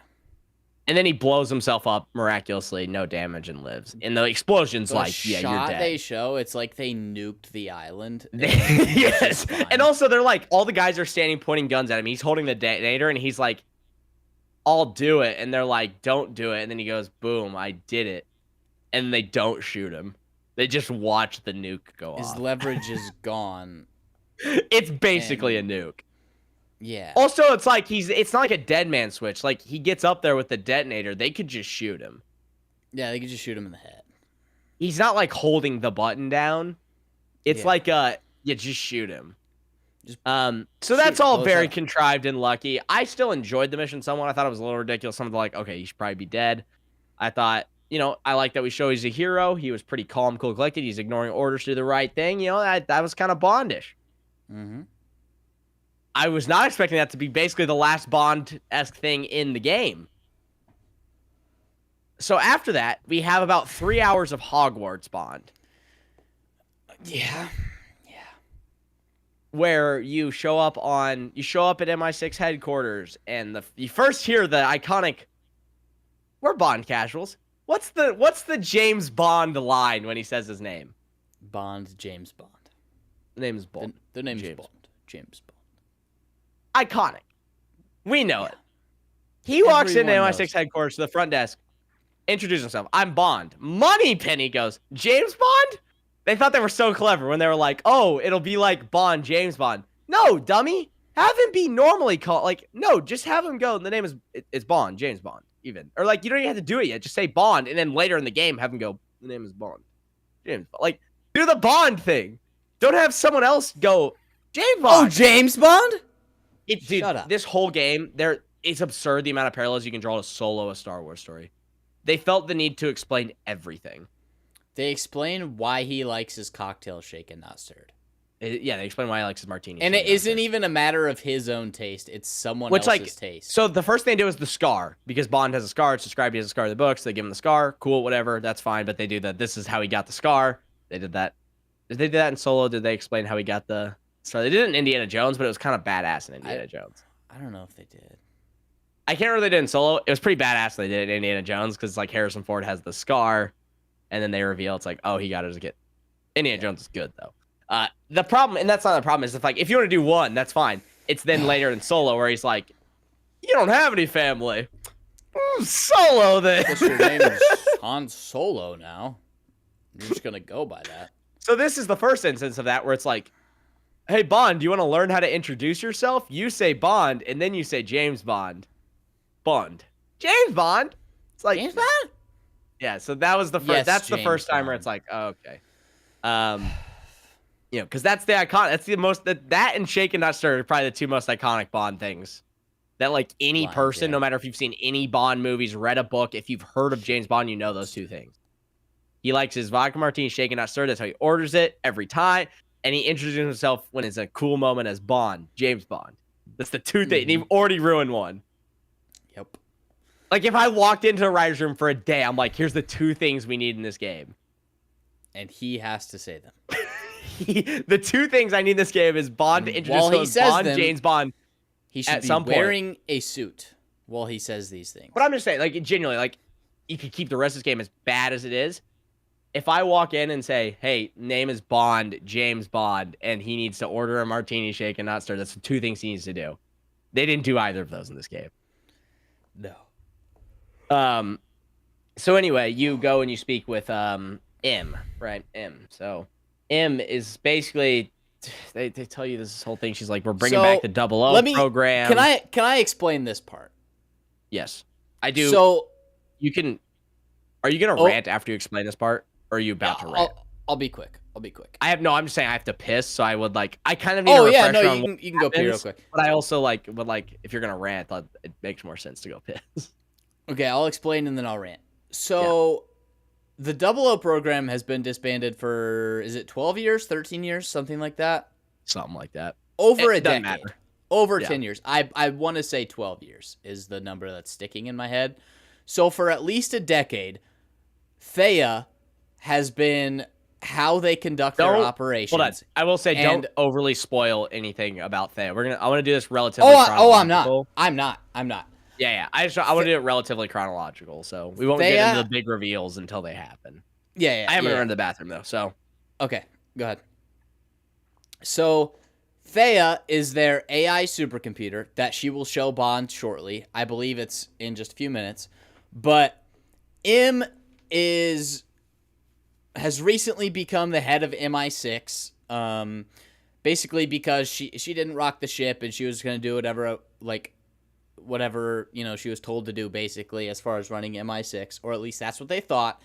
And then after 10 years of Thea running all of MI6 operations and having zero, like not one messed up mission, not one bad piece of intel, they have a 100% success rate for over a decade. M is reinstating the 00 program because she thinks that the human side, the spy, your human edge, having an actual person making the decisions and stuff, she thinks that that's important, and like the human touch is extremely important. So she's reinstating the 00 program after over a decade. So all she is doing is reintroducing human error. They have a 100% success rate for over a decade with Thea. That is true. They do. So she's reinstating the 00 program and including Bond, who she knows doesn't follow orders and, goes against the grain. But she likes human error, I guess. But she likes human. The problem is, so the why argument, is she bringing back in human error after a decade of actual perfection? Whether this is actually strong or not is irrelevant. The point is that if they didn't have the quote unquote 00 program, no one would have done that mission how Bond did it in Iceland. I think it was Iceland, or wherever it was. No one would have done that mission. They would have. Thea tells them you have a 1% chance. They would go, we don't do that then. We don't save the people. Whereas she's saying like it's better for everyone if there's a human there to make the call. No, we go save those people. But there already are. Because Thea can't do the missions. I mean, there's people doing whatever Thea tells them to do, but there already is a human element with Thea. I don't think it's good. I don't think it's great. I'm just trying to tell you. I'm trying to give it the most faithful. No, that's what they're going for. As to what it is. Yeah. So anyway, she's like, they've already started the 00 stuff though, so you're behind. You got to get off this island. Behind. Malta, or is it Malta? Or did I just random island? Okay, it's Malta. and so they're already training out there. So what, do you go meet Q already, or is that later? That's later. I think that's later. So you go to Malta, and we're introduced to such an incredible cast of characters. This is I'm gonna try to say as many of their names as I remember. We have Monroe. He's the big one. We'll have to remember Monroe. He's the bad guy who ends up being your buddy. Whoa! Now you said Thea. We don't. What are you talking about? That's crazy. We don't know anything about whatever this Thea stuff is. What? I've never heard of Thea. Yeah. That doesn't come up till later, unless it already came up. No, it's like really soon. She's just like, this is our most important asset.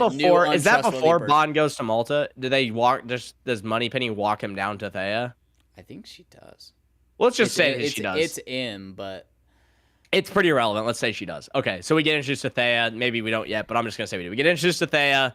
It's this AI, and immediately, by the way, anybody playing this game who has paid attention to stories for the last few years is like, okay, AI obviously gonna be the bad guy. We don't do good AI anymore because fear-mongering over current AI, which some valid, some not. I don't care. AI is a complicated topic. Point being, no one There is no positive AI talking. Like people aren't really like If you want a complex AI story, go the watch Reddit Person of Interest opinion from, is 10 like the years Reddit ago. opinion is like AI bad, all AI bad. Internet opinion is AI bad, but also kind of cool. Like there's But parts where also people like use it AI are all the cool. time.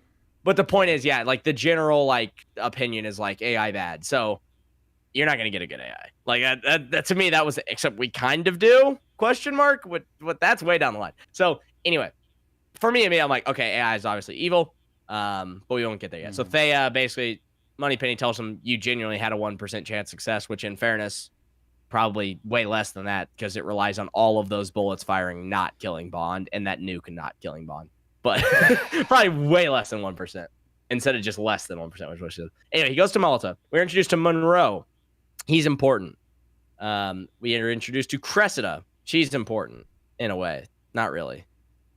They're important Monroe for the next is 4 hours of technically your gameplay. Monroe is technically more important, but also pretty useless. Nash is there. He is irrelevant. There I don't know. other They'll ones. say one line about him later, and then it will not affect the story. There's like 3 other ones, and I can't remember their names. All irrelevant. All irrelevant. Yeah, none of them matter. Yeah, literally none of them matter. And then the big boss is Greenway. He's important. If you know the hero's journey, you know how Greenway's fate is immediately once you get interested. But Greenway, he doesn't like Bond because he hand-selected his 6. There's 6 recruits. You're the 7th. Whoa. He hand-selected his 6.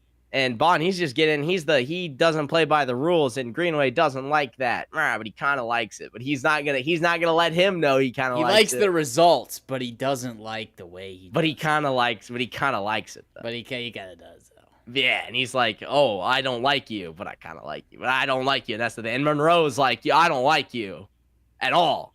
Full stop. I don't like you. And Cressida's like, hi, James. And that's about it. And then so he's like, Cressida. He's like, my name's Cressida, and your name is James. Hello. So they're like, Cressida and Monroe, they're the top of the class. You got to catch Bond up, or you all fail. I'm like, if you hate Bond, but like these two, why would you like be like, you're both failures if you can't get this guy I don't like to be good?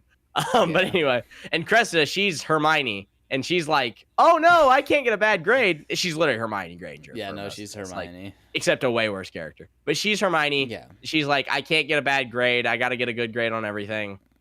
It's Hogwarts Bond. Like, I've been jokingly calling it. It's true. It's so infuriating. They're all 20-plus years old and apparently the best of the best secret agents, by the way. And they're all complete happy-go-lucky idiots. Yeah.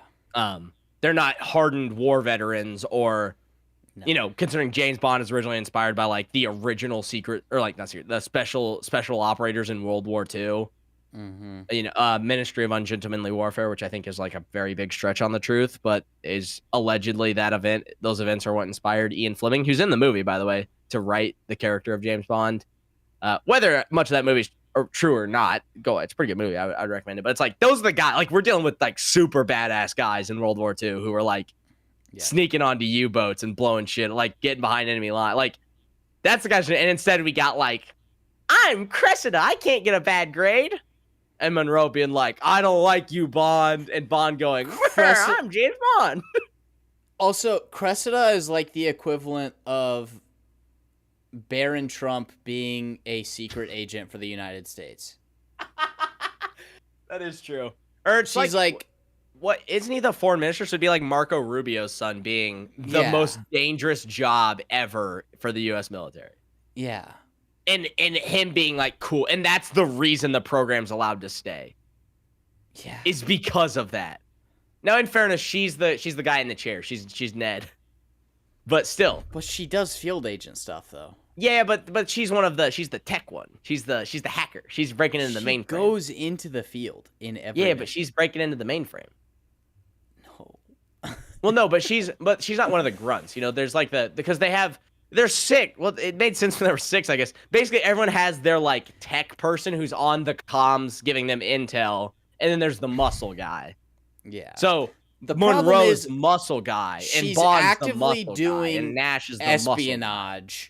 I'm aware. I'm not saying it makes any like sense. I'm just saying like that's the best thing you can say is like, she's not the one going into the the hand-to-hand combat with the Yeah. first. With There's the a bad mission, guy, right? this without spoiling, there's a mission where you go to a hotel and she's like, I've been here before on vacation. It's like, Yeah. what? Anyway, so we do this training. Worst thing ever. It's awful. It's my least. For a It's game that's horrible real bad, montage. it's my least favorite part of the game because I'm like, I want to be James Bond, suave, cool, solo. The problem like, is it's a long playable James Bond. training montage where you don't actually learn I've already any beat of the the tutorial. gameplay. The first mission's the tutorial, and now I'm playing the tutorial. This is where And- but it's like- notice the whole It's game tutorial is very that's just like heavy quick time events and It's so weird. stuff like that. And But then the that's how they driving, introduce the and stealth you and- drive once in the game. The most That's how they driving you do introduce is the training stealth. to drive. And the driving. So they introduce all this stuff, and we'll get to the mechanics later. But like, so you do all this. I hate all of this story stuff.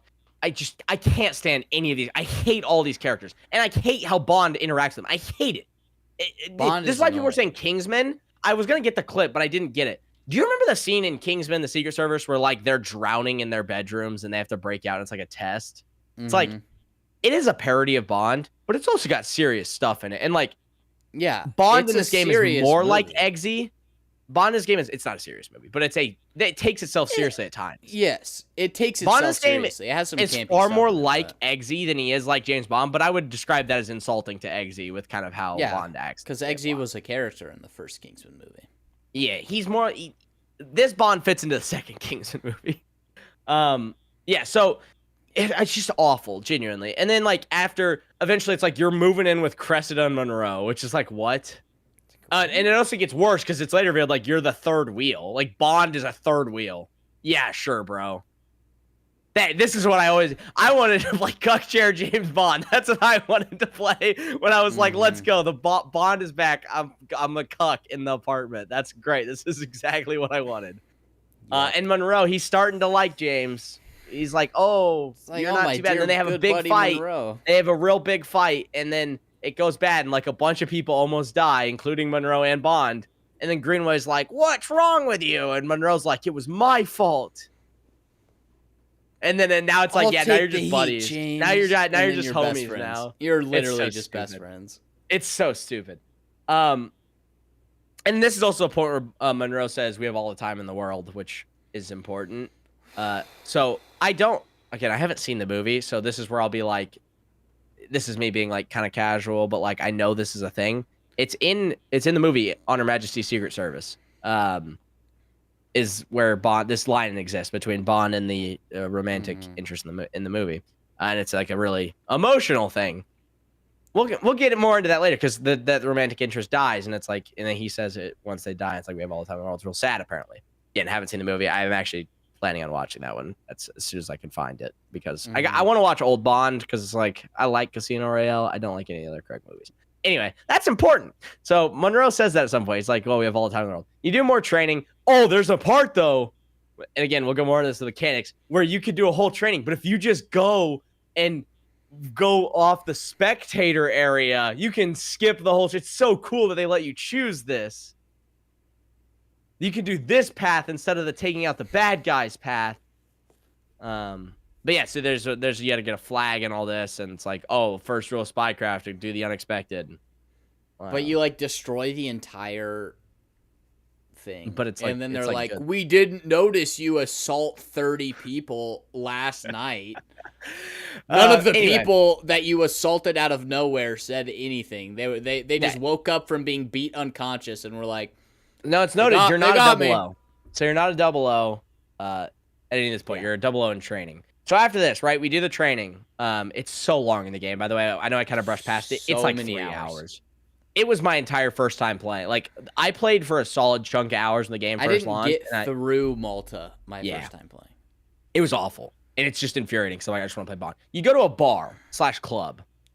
And this is when the Hogwarts, like, college coming of age story pissed me off fully. You and the gang are solving a mystery. And it's like, you got to find some guy. I don't remember anything about it. Bond does some flirting. Bond does some flirting so that everyone can go, oh, he's so, it's Bond. He's being suave and cool. Whoa. She's hitting on Bond. And no matter then- what dialogue options you select with every character throughout the mission, it goes exactly the same way. Yeah. So, and there's a moment in the montage. Bond hooks up with the front desk lady. It's so Bond. This is crazy. Mhm. And then, yeah, dude. And so you do this mission. It's stupid. I don't even remember most of it. It's And like a training mission. Every single thing you do thus far, you do all of the work, you do everything, and then they go, Bond, you're just lucky to be here, man. You just messed everything up. You're a piece of shit, bro. You're a piece of shit. You ruin you do all the work. You do literally everything in every mission, and everyone else just like is just like flying off your coattails. Now and then at the end of the completed- mission, they're all like, "You suck." So now you've completed the test training mission. That's your first field test. All in training. Again, even though they should all be like expert ex-military, like super calm under pressure, like Shouldn't be super spies, because 20-something. that's It the should whole be freaking point. Something. Yeah, that's the whole point. They're all in their 20s though. And then so now you've completed your one field test mission in a bar and a club that went wrong almost every possible way. You're gonna go hunt down the most dangerous asset we have on the field, all of you. So this is where we get introduced to Q, and we get the moment that pissed me off, which is where Bond is like, "Hey, get outfitted." So you go in, it's like there's a suit, and it's like, "Oh yeah, it's Bond time." And then Q's like, "No, that's not yours. Not You're for gonna you, dress up as a dumbass." cow. You're gonna be the cab driver." And it's like, oh. Oh, So we're doing this. that's We're doing this. This is what this is. So yeah. And so you we also go to can't interact the- with anything in QLab. Now let me do some autism real quick, right? Because we're going to the Chess World Championship. There's a woman and a dude playing in Chess World Championship. This is irrelevant to the rest of the story. That's impossible. Women and men play in separate leagues of chess. It's incapable of happening. The top ranked female chess player would get mollywopped by Magnus Carlsen. I didn't make the game, man. It's the rating, bro. Like this is all right. This is autism, I know, but like this is just a thing. It just can't happen. Like the rating is different. The highest rated female chess player is not even in a grandmaster level for. I mean, that might not actually be true. I might need to get fact checked on that, but it's pretty close. There's different ratings. There's women's grandmaster and there's grandmaster for men's. It's like it's two separate leagues. It's just they can't. It's not the same. It's not a. It's just not. Yeah. It's a bell curve. They just wouldn't It's a be bell playing curve. each other. Human intelligence is a bell curve. It's like the smartest dudes are smarter than the smartest women, but the dumbest dudes are dumber than the dumbest women. That's every study shows the bell curve. Point being, I know it's a nitpick. This is the point where it's like you're nitpicking, yes, but it kind of annoyed me. Of like, it's not it's even such a just simple thing to get right. It's not even that it's just like, oh, there's a woman playing. They play in separate. Like they don't play Leagues. in the same leagues. Yeah, either make it a female chess world championship or the male chess world championship. It's like this is a nitpick. Yeah. I know it's a nitpick, and I understand that, and it's pretty irrelevant. It's irrelevant to the rest of the game. But to me, it's like you could have got. It's so easy to get right. Just have it be 2 women or 2 dudes. Yeah. But yes, I understand that's a nitpick. All right, I don't really care. I wish that was the biggest complaint I could have about this game was that they got the chess world championship wrong. That'd be great. This mission, how do I describe this? So you're Bond, you're sitting in the cab, and they're like, Bond, wait in the parking lot, even though you've done all the work for the last 9 months. And then Bond goes, hey guys, I just watched this bellboy dump or not bellboy, this I this just guy, watched a bellhop. guy mishandle He some dumped- luggage. He threw some luggage over. He doesn't explain it at all. He doesn't explain like, hey, this dude just threw luggage over a railing. That's suspicious considering we're here. No, he's like, this guy did something weird with a bag. And they're like, Bond, stay in the parking lot. And then Bond's like, I'm not staying in the parking lot. So he follows this guy. He's moving suspiciously fast. What? You're like, oh wow, is he just really good? No, it's way worse than that. There's just one twist that they really seem to like because it happens a couple times. Anyway, so the whole thing, I never ran into him. You have to avoid your team while doing this. It's my understanding literally nothing happens if you run into your team in this, or it ends and it's like, so you can't even mess it up in the first place. Yeah, you can't actually mess it. I don't know. I never ran into my team because it's pretty easy I didn't not even to. see them. I did, saw but, like, one person, but they and I force you to walked. see one. I walked right next to her, and nothing happened. Yeah, so I'd have to test it because I don't actually know what happens, but I know not from what I've heard, nothing happened. Like of consequence. Like it doesn't. Well, there's not actually any interactivity in the games. So yeah, so you basically you follow this guy and he's going so fast, and then so then it's like, okay, cool, and it turns out you come to the basement and you call Monroe and you're like, hey bro, stuff's going down, man. He's getting crazy. You're supposed to be Monroe, in the parking lot. who's supposed to be just as good if not better than Bond. You come to the basement, he's just dead. You run into this maid chick though. She's important. You run into this chick and she says she's some agent that's important from French intelligence, and it's like, oh. And anyway, you go to the basement. Monroe's just dead. I was so happy. He's just dead. He's just. and then Bond sees the guy. He's like, "I'll fight you," and then he fights. And then he's like, and then the writers are like, "What if there were two? What if there was another one?" And they're twins, and they're the Muerto twins. They're you know what, evil twins. It's technically a different word. Do you know what muerto means in Spanish? Muerto means dead. I know it's technically a different word, but it's really close to being the same word. That I almost wonder if they were like, what if it's dead in Spanish? I think they're Polish maybe, but still. I don't know. It doesn't matter. It wouldn't shock me based off some of the others. Like the writing being like, the twist is there was another guy. The reason he's moving so fast and swapping outfits is because there's two.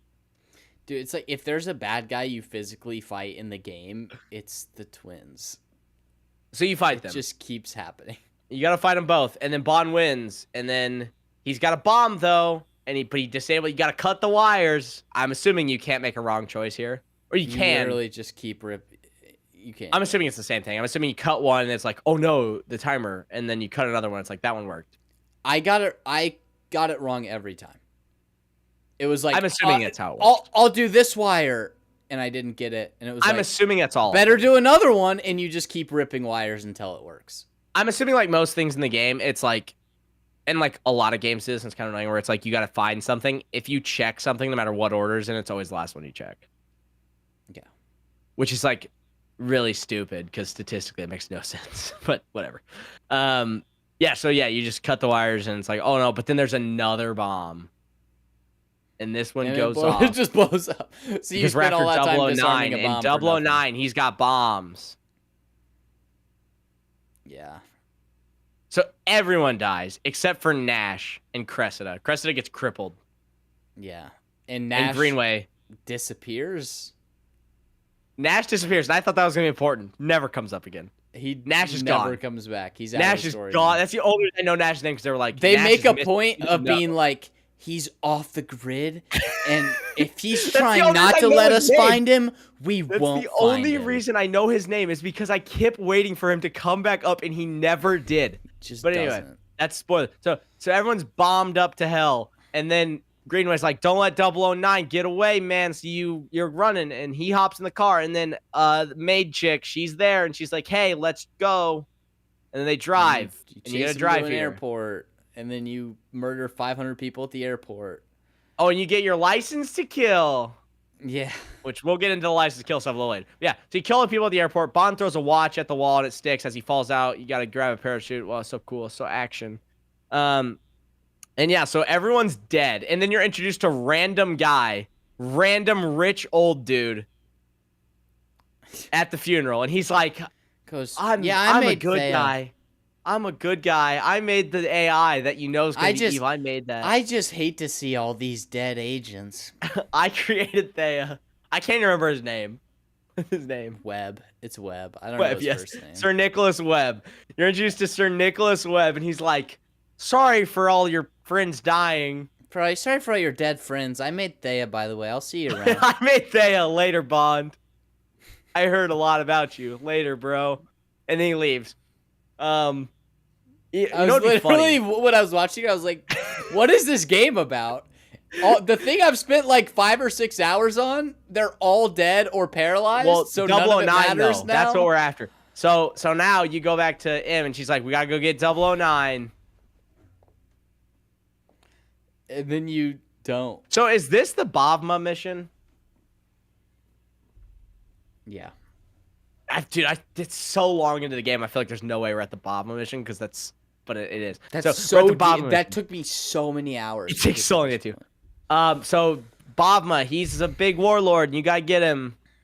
So you and Greenway gotta go get him. Greenway's arm's broken because of the bomb, so he's gotta take Bond. But remember, he doesn't like Bond. Oh wait, Greenway's arm is in a sling for like 10 hours of gameplay. Not like 10 hours of game. It's like so much of the game. He's in a sling, and then to be missing something. He's doing active espionage, and he's been in a sling for like 12 missions. I feel like we are missing a mission, but I don't think we are. Let me make sure, because I don't want to skip past the because right after they die is when you. Oh no, that's later. That's when you go back home. 007. Wait, first is light that whole game? That's what I'm making sure. I'm making after? sure very quickly. That might be right after the funeral. That's what I'm thinking. So there's Cressida. No, Bobma's right after. So yeah, you go to this Bobma mission, and it's not good. So the whole plan. So we have. It gets so much worse the more you play it. So, so you have to get into this auction. This auction, there's an auction here because Bavma, he knows he's housing 009, and Bavma's got this guy, and you got to get to this guy in order to get to Bavma. So this guy's holding the auction. So you go to this auction. You got to earn $100,000. This is important. You got to earn $100,000. So you earn $100,000 through various different options. Like they're all pretty easy and lame. And then you go to the auction, and then you got to offer something to get this guy's attention. So they're all bidding, and it's not like a money thing. Whoa, it's not a money thing. So you've paid $100,000 to get here. Bond then offers up 30 years worth of MI6 intelligence, sold to that guy. I think this is the only other time the Slovenians or whatever come up. Yeah, and there's just no suspicion at all. Yeah, but anyway, and it's like, oh, cool, you're in. So then they tell this guy, they're like, hey, wouldn't it be pretty cool if you were in charge? That'd be pretty sick, right? And this guy's like, that'd be pretty cool. He's like, no, I don't. No, I'm loyal. And then they're like, but wouldn't it be pretty cool if you were, though? And he's like, yeah, I should be in charge. He's like, yeah, it would be pretty cool if I was in charge. And then he... So, is it... And then right after this, you gotta... Yeah, so now it's like 009. He's on that boat. Let's go hop in a boat and go there. So you get... So Greenway and Bob... And not Bob. This guy. I can't remember his name. They get in the boat to go to 009. Greenway goes, hey, Bond... How about you go on foot? So you have a 30 to 40 minute. I mean, it might not be that slow or fast. You have an insanely long amount of time where you got to spend taking out bad guys because Greenway doesn't want 009 to escape back this way. And it is completely irrelevant because you arrive at the boat on opposite ends at the same time. They could have just dropped you off. Yep. So anyway, you get on this boat. Thankfully, there's a bunch of booby traps. Thankfully, he didn't put any in hard-to-reach situations. You could have just gone around to the other end, it's revealed later. So also, there's a bunch of lasers. You're sneaking up on 009's secret hideout, who is like the greatest 00 of all time. And you're just like, you turn on like 10 sprinklers to get to him. Yeah, so, that's the thing. So imagine the greatest agent greatest agent of all time sitting in his house, and he just hears like 30 sprinklers turning on one at a time. Plants dropping. And plants falling and shit. And then Greenway just appears. So much worse when you get through all of those. It's so much worse than that, though. Because the whole thing is like the lasers you can't see unless you have particles. So, the average intelligent player who's not being handheld through everything because they have faith that it's a real game goes, I have a smoke watch. I'll shoot my smoke watch to reveal the laser. Doesn't work. They didn't code that. Particles. That's smoke. It's not the same. They didn't code that. It's not the same. I can't believe IOI didn't code that. We'll get into it when we talk a bit about Hitman. It's like, I can't believe this is the same company that made Hitman. I literally don't believe it. So anyway, it's like they basically get in there. And 009, he's big dead. He's dead. Oh, and so I walk up to a telescope, and I'm like, hey, look at that logo on that ship. That was the first thing I looked at. It, like, locks in on it. it like focuses on it, and I'm like, oh, okay. I guess I was that's a supposed to thing. find this, but then Bond doesn't say anything, and then Greenway's like, let's go. He had to, and then Bond's like, Greenway's like, let's leave because he's dead, and Bond's like, he had to have left us a clue. It's like, And then why? you go look and you find a clue, and it's a picture from a mission, and Greenway's like, that picture is from Operation Spyglass. and it has a logo on the back of the picture. Which is so funny because it's like, you don't need to know it's from Operation Spyglass. If you just have been in the area before and you're like, why'd you put a logo on the back of this picture? And then you look at it and you're like, hey, it's that logo. It's a You boat just logo. figure it out. Anyway, yeah. Oh, you go to this boat, and Bond somehow was arbitrarily for no. This is very strange. It's very Stranger Things, where they're like, it has to be this, and it's like it could literally, could be anything else. Like Bond's like, he had to have left us a clue, and it's like, there's no reason you should think that, but he did leave. Because they still think 009's evil. So anyway, So why they would go he and they leave hunt, them and a they clue? find out that 009 actually is. He was like, no, I'm not evil or something. Or do you get Yeah. captured by Bobma first? Well, he didn't get captured by Bob. Oh, wait. Oh, you get captured. You get by captured by Bobma first. So you get captured by Bobma, you wake up, you're hanging above crocodiles. And it's like, No matter you're what, gonna I'm die. assuming you have dialogue options. I'm assuming no matter what, the sequence is the exact same way. Greenway yells a name. Bobma's like, free them. And then it's like, hey, we had information on his daughter or sister, and Bond's obviously like, why didn't we just start with that? And he was like, never give up something for free, or never give up something for a price. Never pay something when you get it for free. And it's like, dude, I paid $100,000 in 30 years of MI6 intelligence. Why didn't we just go, hey, sister, tell us where 009 is. Give us full access. That makes no sense. You may have gotten to 009 before he got murdered. That makes no sense. Never do something that you can get for free. Never use Never your pay for knowledge something. and Never assets. pay for something you get for free after actively paying $100,000. Anyway, so after this, don't he use your gives you a assets. car. He gives you a car, and you And go. then you drive to the other boat. You spend and it 5 takes minutes driving. forever to drive. And then you Um, get stopped at a gate, and you have to climb up the gate and open it, and then go to the other side of the gate and open it, and then and go you do back that about to your 7 car. times Yeah. until you arrive. It's all slow walking sequences, And then it's you find out. climbing across stuff and then opening a door so Greenway's crippled ass can follow you. And you do this for 45 minutes. And the ultimate reveal is that, oh, I was set up.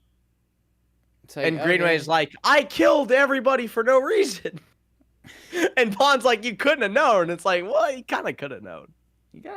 We come to find out he pretty much could have known. He should have known. If they did any amount of evidence, if they did any amount of looking, you would have known. You probably should have figured it out. But we don't have to worry about that right now.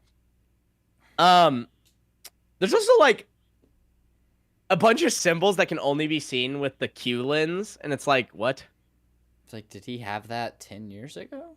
And how would you even know to How would you know check that they for that? would have... Like, how would you accidentally? Yeah. Oh, and the probably the dumbest one was like, you have to go help Greenway over because Bond can't lift a piece of wood and open a door at the same time. Yeah. But then, Because this piece of wood miraculously got caught in here. but then Greenway, who has one arm, can. Yeah, it's so stupid. Anyway, yeah, and you learn, oh, evidence, but it's a briefcase that does the boom, the kaboom, blammo.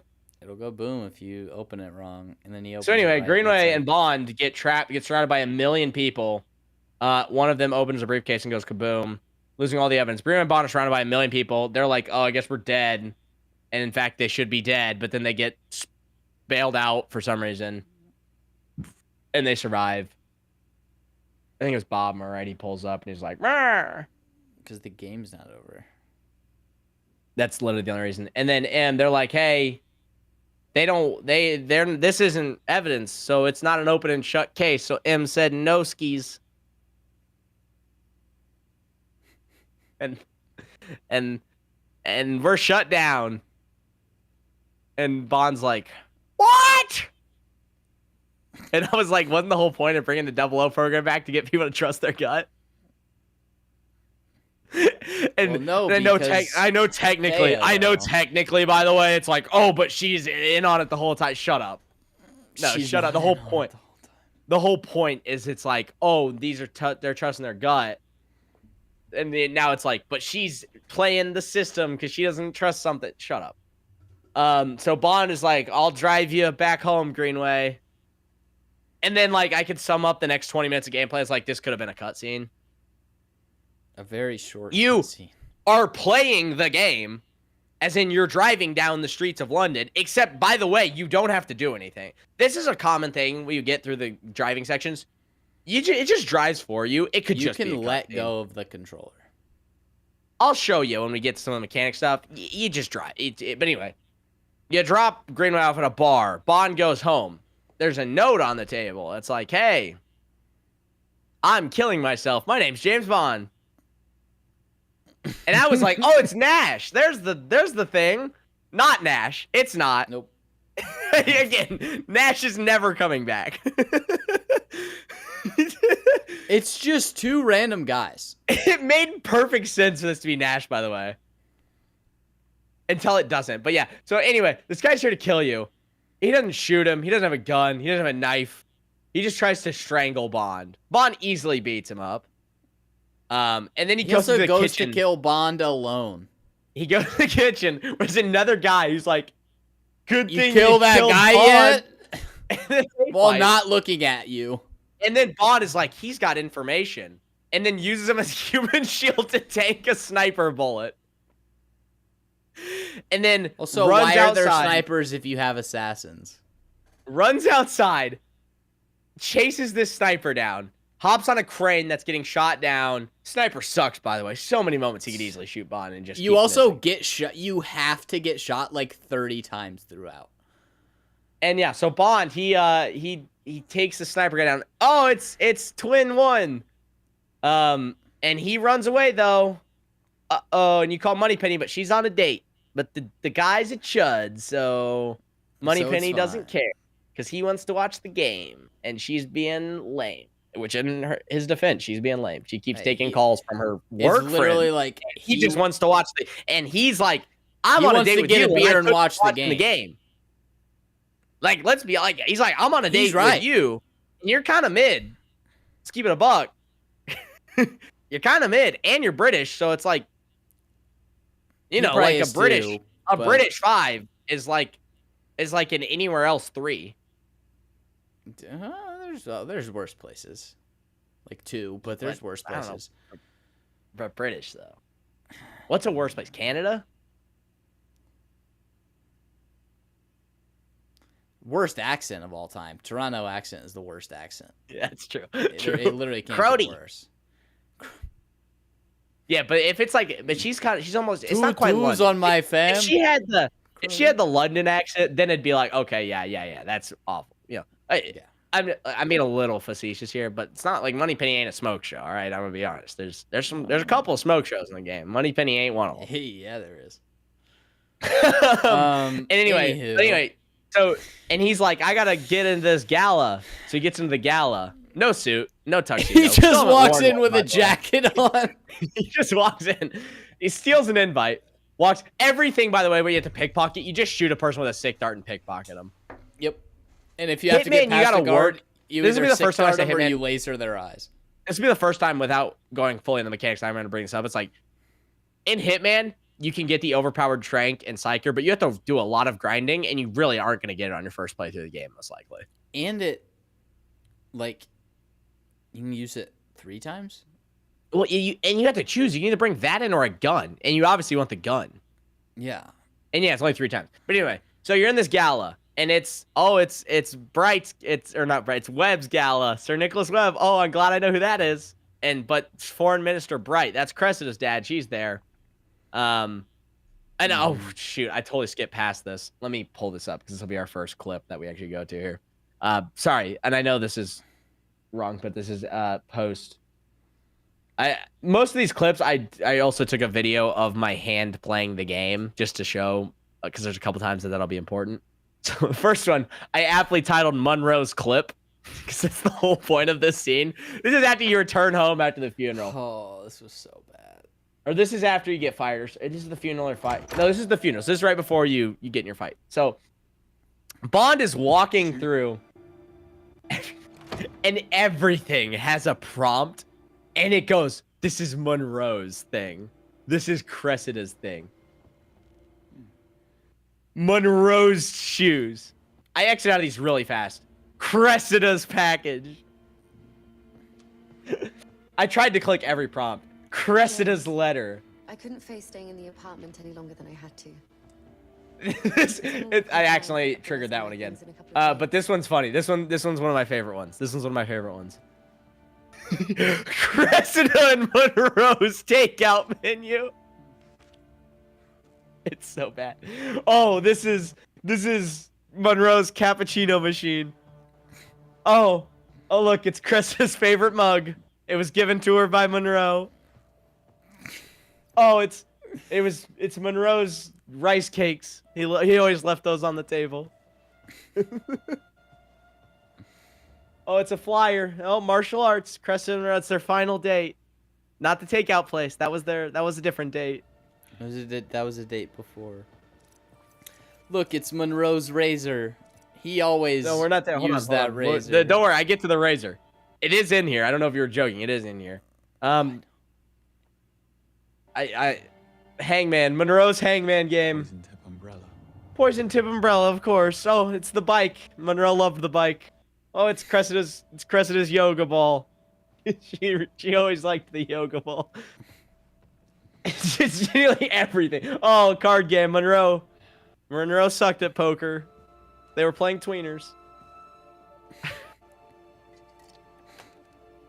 Oh, you can make a drink. Oh, that's so cool. This is such good content. I drank. This is in the game, by the way. Like this is like they expected everyone to be playing. It's like this is fun. This is fire. This is so much fun. Oh, it's Monroe's sound system. It's literally everything, dude. Oh, it's a game. Easy game, by the way. Oh, Greenway says no. Bond, look how funny and quirky he is. That's what I want from James Bond. Oh, it's Cressida's study note. She's gotta, cause she reminded herself, don't tell the enemy all the information you need. It literally says write lightly. The page beneath can be seen. It's like, yeah, I know. What we got here? We got. In case of being followed, dump your iPhone. Thanks. Yeah, that needed to be a rule. You need a card for that. That should be a flash card. And then you made a joke about Monroe's razor. Well, don't worry. It's actually a prompt. Monroe's manual toothbrush and why'd they put manual toothbrush? Who calls it that? No one has ever called it a manual toothbrush. You call it an electric toothbrush. This is why I call the game Goy Slop, by the way. And listen. This takes you almost 4 minutes, right? And I was clicking out of these prompts and you're as fast as clicking I could. through. It wants you to like sit and be like, oh, that's Cressida Monroe. That's Monroe's hair. toothbrush. She never did clean the drain. Oh, it's Monroe's toenail clippings. Oh, there's my chair in the corner. Monroe always did clip his toenails. There's Cressida's room. You can't go in there, by the way. I tried when I actually played the game. Oh, it's my note that says... It's James' room. Oh, no. I'm killing myself. Oh, I can't even knock. Yeah, and then you walk in. And it's like, oh, it's still not done, by the way. Oh, my mother's brooch. Oh, it's my third wheel cock Valentine present from Monroe and Cressida. By the way, what asshole gets their single friend a Valentine's present when they're happily in a relationship? That's evil shit. That is fucked up shit. Oh, it's Monroe's mirror. He gave this to me. Oh, it's a book about ornithology. Oh. It's my dead family. That Monroe gave me this. At this point I started tweaking out and I was so bored. I was like, I'm gonna have fun flipping stuff. So yeah, I did that. Also, for a you bit. can flip everything, and you only And there's need to flip nothing. There's never a thing on the back. The only time there's a thing Was is that 009's It's dead Operation body. Spyglass. Operation Spyglass. To whom it may concern. And then this is the I'm they're Bond. gone I'm killing because my myself, and I start mistakes flipping it could have again. Stopped it, but I failed. But it wouldn't let me flip. Look, it didn't even let me flip. James Bond. You see, look how fast I'm pressing square, and it wasn't letting me flip the note. James Bond. Look at this. I was kind of pissed about it. You can tell. I'm angrily moving my hand. I'm like, let me flip. But yeah. So I just needed to show that because that's like the pace of gameplay we were working with through most of this. But anyway, you're in this gala, and who do you run into? It's this chick, and her name's Isla. It's the maid chick from before. Whoa. And you're like, what? What the heck are you doing here, Isla? And she's with Damian Webb. So for the second time, they were like, you know, Nicholas Webb. What if there was another Damian Webb? It's not the only time they do that. I know. So much Look at this dumb thing we introduced once. But yeah, Damian Webb, There's he's like another he thinks Isla's hot, and Isla's playing him. Turns out they both suck because they both get poisoned, and Bond just keeps drinking open. By the way, every time I'm playing a spy game, it's like, why are you drinking that? You're a spy. You're like, I'm going to poison someone in this mission, and I'm just like, I'm a No one spy. else They're gets not gonna poisoned. poison me. That's my thing. I'd be like Agent 47, just like some random person's like, hey, Agent 47, your favorite drink. And him going, What? oh, It's like someone flipping a coin I'm past sick. Agent I gotta go to the 47. nearest bathroom. Someone Yeah, flips a someone coin tosses a behind you, coin. and you go, huh? Huh? I'm gonna go check that out. And like, no. You pick it up. Another coin. Oh, And then someone you keep dropped a gun here. I guess I should take it to a security checkpoint. Anyway, you do all that because now you've learned. Oh, it was Big Webb. Webb's behind it. Webb was bad. What? Webb was bad the whole time. But we shouldn't be suspicious of any of Webb's stuff yet. Not yet. Isla reminds me of Jessica Henwick, by the way. Who? That's who she reminds me of. Isla, she reminds me of Jessica Henwick, the actress. Hold on, let me look up who that is.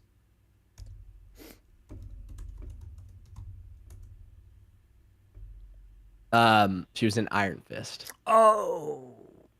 Yeah. She's like, she's like the kinda like, looks like her. but she's kind of like the like if it wasn't a Hollywood thing, I'd be like, yeah, she's pretty hot. But like when it's like, you know what I'm saying? It's like, you know what I'm saying? Yeah. She's like a real life. Force Awakens, apparently. Was she? Apparently, I don't know. I don't know. She's like a real life 7. You know what I'm saying? Like you see her in real life, and you're like, that's a 7 out of 10. I like, you know. But like when you're comparing her to like other like celebrities and actors, you're like, eh. Yeah. Is that a reasonable take, or is that a chud take? I don't really care. I mean, I think that's semi-reasonable. Okay. Reasonable. She's awful Yeah. in Iron Fist, by the way, but I guess that's not that much of a shock. She's terrible, but like you can't even say it's her fault. I mean, Yeah, she's the reason Glenn Powell stopped murdering people in How to Make a Killing. good for her. Yeah. Anyway. Yeah, so that I had to point that out. That's who she reminded me of the whole game. Anyway, you break out Damian, he's like hitting you, and you gotta stop this. You gotta stop the hit on Greenway because they're gonna kill Greenway. And Damian, he's all unhinged. And then you fight Twin One, and it's an awful boss fight. The only clever thing about it is you cannot take him out the same way twice, but it's like an awful version of that. So it's like Arkham City. It's like the Arkham City Mr. Freeze fight if it sucked. Yes. And it also, you go from fighting 2 of the twins at once and winning. But he has a gun. That's the only reason I'm like, whatever. He's got a gun. Yes, but you routinely run up to him and punch him. That's how you damage him. Yeah, but he has a gun. So you could just take the gun from him. You but stun you him don't. and then run up and start fist fighting. Yeah, and his him. pathing is literally literally just more than what's 2 seconds. No matter what, his pathing is like, let me just take the most direct possible route to where stuff is. So you stun him, run to something else, make a noise. He goes straight to you, and you just trigger the next thing. But anyway, that's mechanics. After this, you're like, oh, gotta stop Webb. And you go, and Nicholas Webb's giving the, like, I'm the bad guy speech. Yeah, he's like, these are my evil robots that are going to be in the military now. Or sorry, that was when you get poisoned, and then you were poisoned, and then Damien and Nicholas Webb are like, Mah! They're arguing because evil. Nicholas Webb, he's not as unhinged as Damien. Yeah, and then you kill the twin, and now you gotta go get Greenway. So you break out, and then you hop in a trash truck and drive and get Greenway, and then Greenway's like, we're gonna break into Webb HQ. So you go break into Webb HQ. And it takes forever, and it's super slow. You have to open like 50 doors, and Greenway literally doesn't do anything the entire time. He's just like, Bond, you suck, man. Hurry up. You gotta get up. So halfway through, hold on. Halfway through breaking into this place, Greenway just stops and goes, hey, Bond, let's chat for a minute. And you have to manually chat with Greenway. In the middle of like... This feels like it could have been an email. This could have been cutscene dialogue. And instead it's like, all right, stop the biggest mission you've ever done. Hey, by the way, everyone's going to die. So, yeah. Let's chat real quick. Anyway, you're trying to get evidence that Nicholas Webb, he's not cool. So, oh, and the other big thing is like there's a mole in MI6 and Webb's got a mole. And so, obviously, because I have a brain, I'm like, the guy who invented Thea has a mole in MI6. It's probably Thea. And for whatever reason, the robot that knows everything. Bond, Greenway, they're like, he's got to have a mole. And I'm like, it's Thea. You have all the information I have. You have AI. You have guy who made AI. Guy who made AI is bad. It's Thea, obviously. Obviously, it's Thea. Why At are the we very Thea? least, Thea itself is good, but he has some way to access Thea's knowledge. He doesn't need a mole. He has Thea. Even if Thea is perfect, if he can access Thea's knowledge, that's enough. Anyway, as you're breaking in, you find Isola. Whoa, it's her again. It's like, what are you doing here again? I still don't know what she's doing there at the end of the game. Oh, it's so crazy. Well, that's the thing. That's the mystery. She keeps just being there. That's what you're wondering. That's what the DLC's for. You're going to find out. It's going to be like, she was also, there's a third AI. Or a second AI, I mean. Nah, the worst outcome is like, oh, she works for, oh, what's the Hitman organization? Oh, Oh, that's really annoying. That's going to annoy the hell out of me. I don't remember. I just remember getting double-crossed and being like, Diana, come on. What the hell? What is the ICA? The ICA. Holy shit. Thank you. Yeah, that's the worst possible outcome. Anyway, yeah, so you break in, and then you got to get into Webb's office because you got to get up to the perch. And then, oh, Webb shows up. They got like super elaborate stairs. It's like really complicated.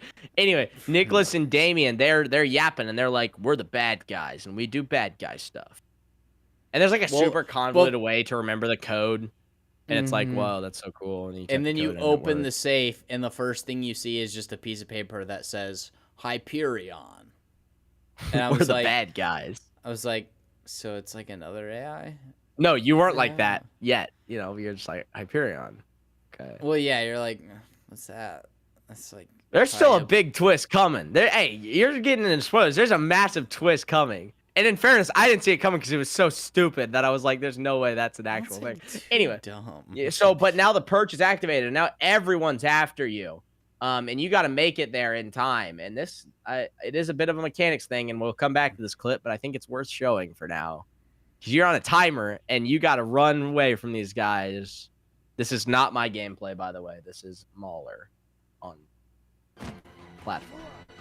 And all these guys are trying to get you. We'll come back to what he's doing here. You're on a timer. So one would assume, right? timer means you probably don't have time to fight and run. So maybe it's like you got to time yourself. Mahler just fights all of them. We'll get into how he fights all of them a little later. And he makes it. He's just fine. Because the lift is right here. I fought so many people. He had time to, I didn't. I just sprinted past all of them. Which is almost worse. You don't have to fight any of them. No. But yes, we'll come back to this clip. Yeah.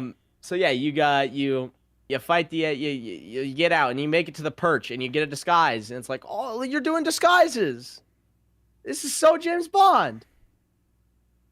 And then by the way, all that shooting and stuff downstairs, they don't care in the perch.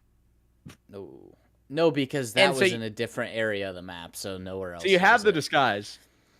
Or Greenway has a disguise. He walks in, and they're like, you guy who doesn't have a disguise, you can't walk in here. So you go and get a disguise, and they just let you walk right in. They're like, oh, it's the guy with the glasses and fake mustache. Oh, you're a different person. You're wearing a jacket now? All right, you can come in. It's literally not even like they think you're a different person. And I don't want to hear anyone go like, oh, that happens in Hitman.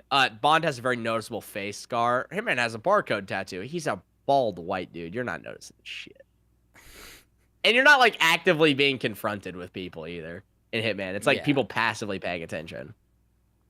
And they're still enforcers, so you can't get by. Anyway, so now you got to go do some server resets. You can just take all these people out very easily, by the way, in the server reset. Bond takes off his disguise for whatever reason. Even though I'd assume he'd be able to walk around in there like and be like, hey, I'm doing this thing. And they'd be like, okay, do the thing. Anyway, they discover, oh, Thea sucks and failed forever. Yeah, Greenway says, like, and Damien it's very clear that this is what he says. That every piece of intel Thea has given them for over a decade was wrong and had to be corrected, with Damien's team basically murdering people so that the evidence fits what Thea said. So for 10 years, Thea hasn't gotten a single thing correct. Not one. That's so awful. It doesn't even say, like, occasionally Thea will have bad intel. Thea only has bad intel. And somehow, the idiot, unhinged psycho we met is managing to cover all this up without MI6, who, like... For over 10 years. I mean, in the world of James Bond, is probably more advanced than the Americans. So let's, like, give it to him, like, the most advanced intelligence agency of all time. In the world of Bond, I think in real life, I think they're probably cooked on that frontier, but... Yeah. But in the world of Bond, it's like... In the world of Bond, I'd have to assume, you know? Yeah, you assume that MI6 is, like, the lead of everything, if you're watching Bond. And they somehow didn't know.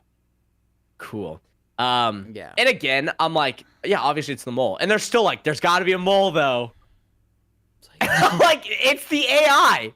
It's what is it? What are we doing? They keep saying the mole. I'm like, you know, the guy who made the mole or made the AI is evil. You have the AI. The AI tells you what to do. And then, what's so hard to understand here? Is this the part where they say there has to be a second? No. That is like at the end of the game. It felt like right after this.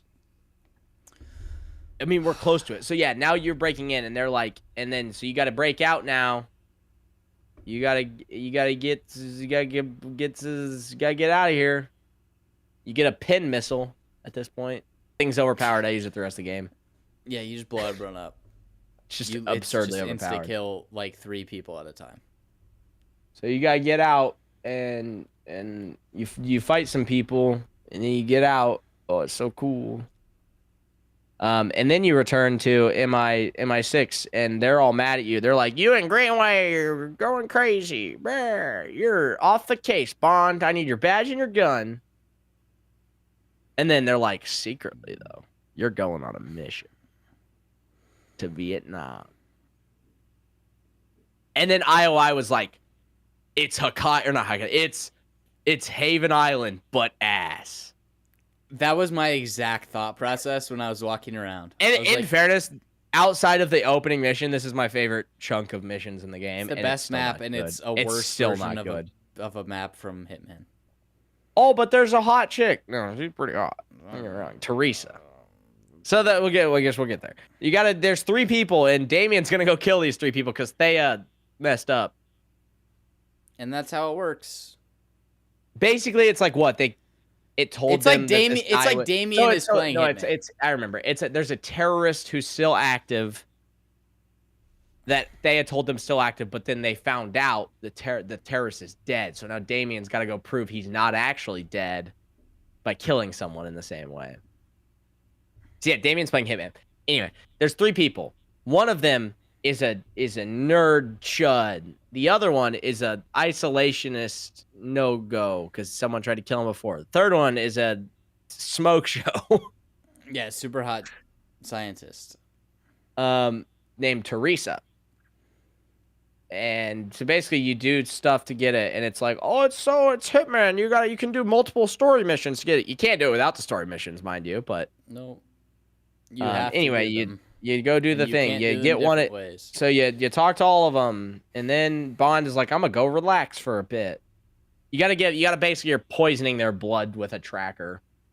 And then at one point it's like Teresa's heart monitor's going berserker mode, and Bond's like, I gotta get there, and he runs in, and it's like, no, she's just holding her breath, and then she gets out of the pool, and it's like she's got a dump truck ass. And then Bond sleeps with her, and then you're supposed to go, oh, she's Bond, yay! And he's just not charismatic. The game tells you he's charismatic the whole time. Well, no, it's like, but he's just not. Again, Bond casual, sure. The thing I know about like the romance is like Bond's kind of like a romantic. Like he kind of falls in love with like the girl, and then it's like, oh, the girl is involved with the final ploy. Whereas this is like, oh, she's hot. Let's and they're like, she's actively like, this is a casual thing. Mm-hmm. There's usually like there's the chick Bond sleeps with at the start of the movie to like get the information, and then there's the romance, actual love interest chick. Yeah. And she gets taken by the bad guy, and Bond's got to track him down type thing. Which that happens. So then you do okay, first off, holy gooner, the most replayed part of the full game Bond I'm watching is the part where she gets out of the pool. That is insane chud work there. Yeah, good work, fellow chuds.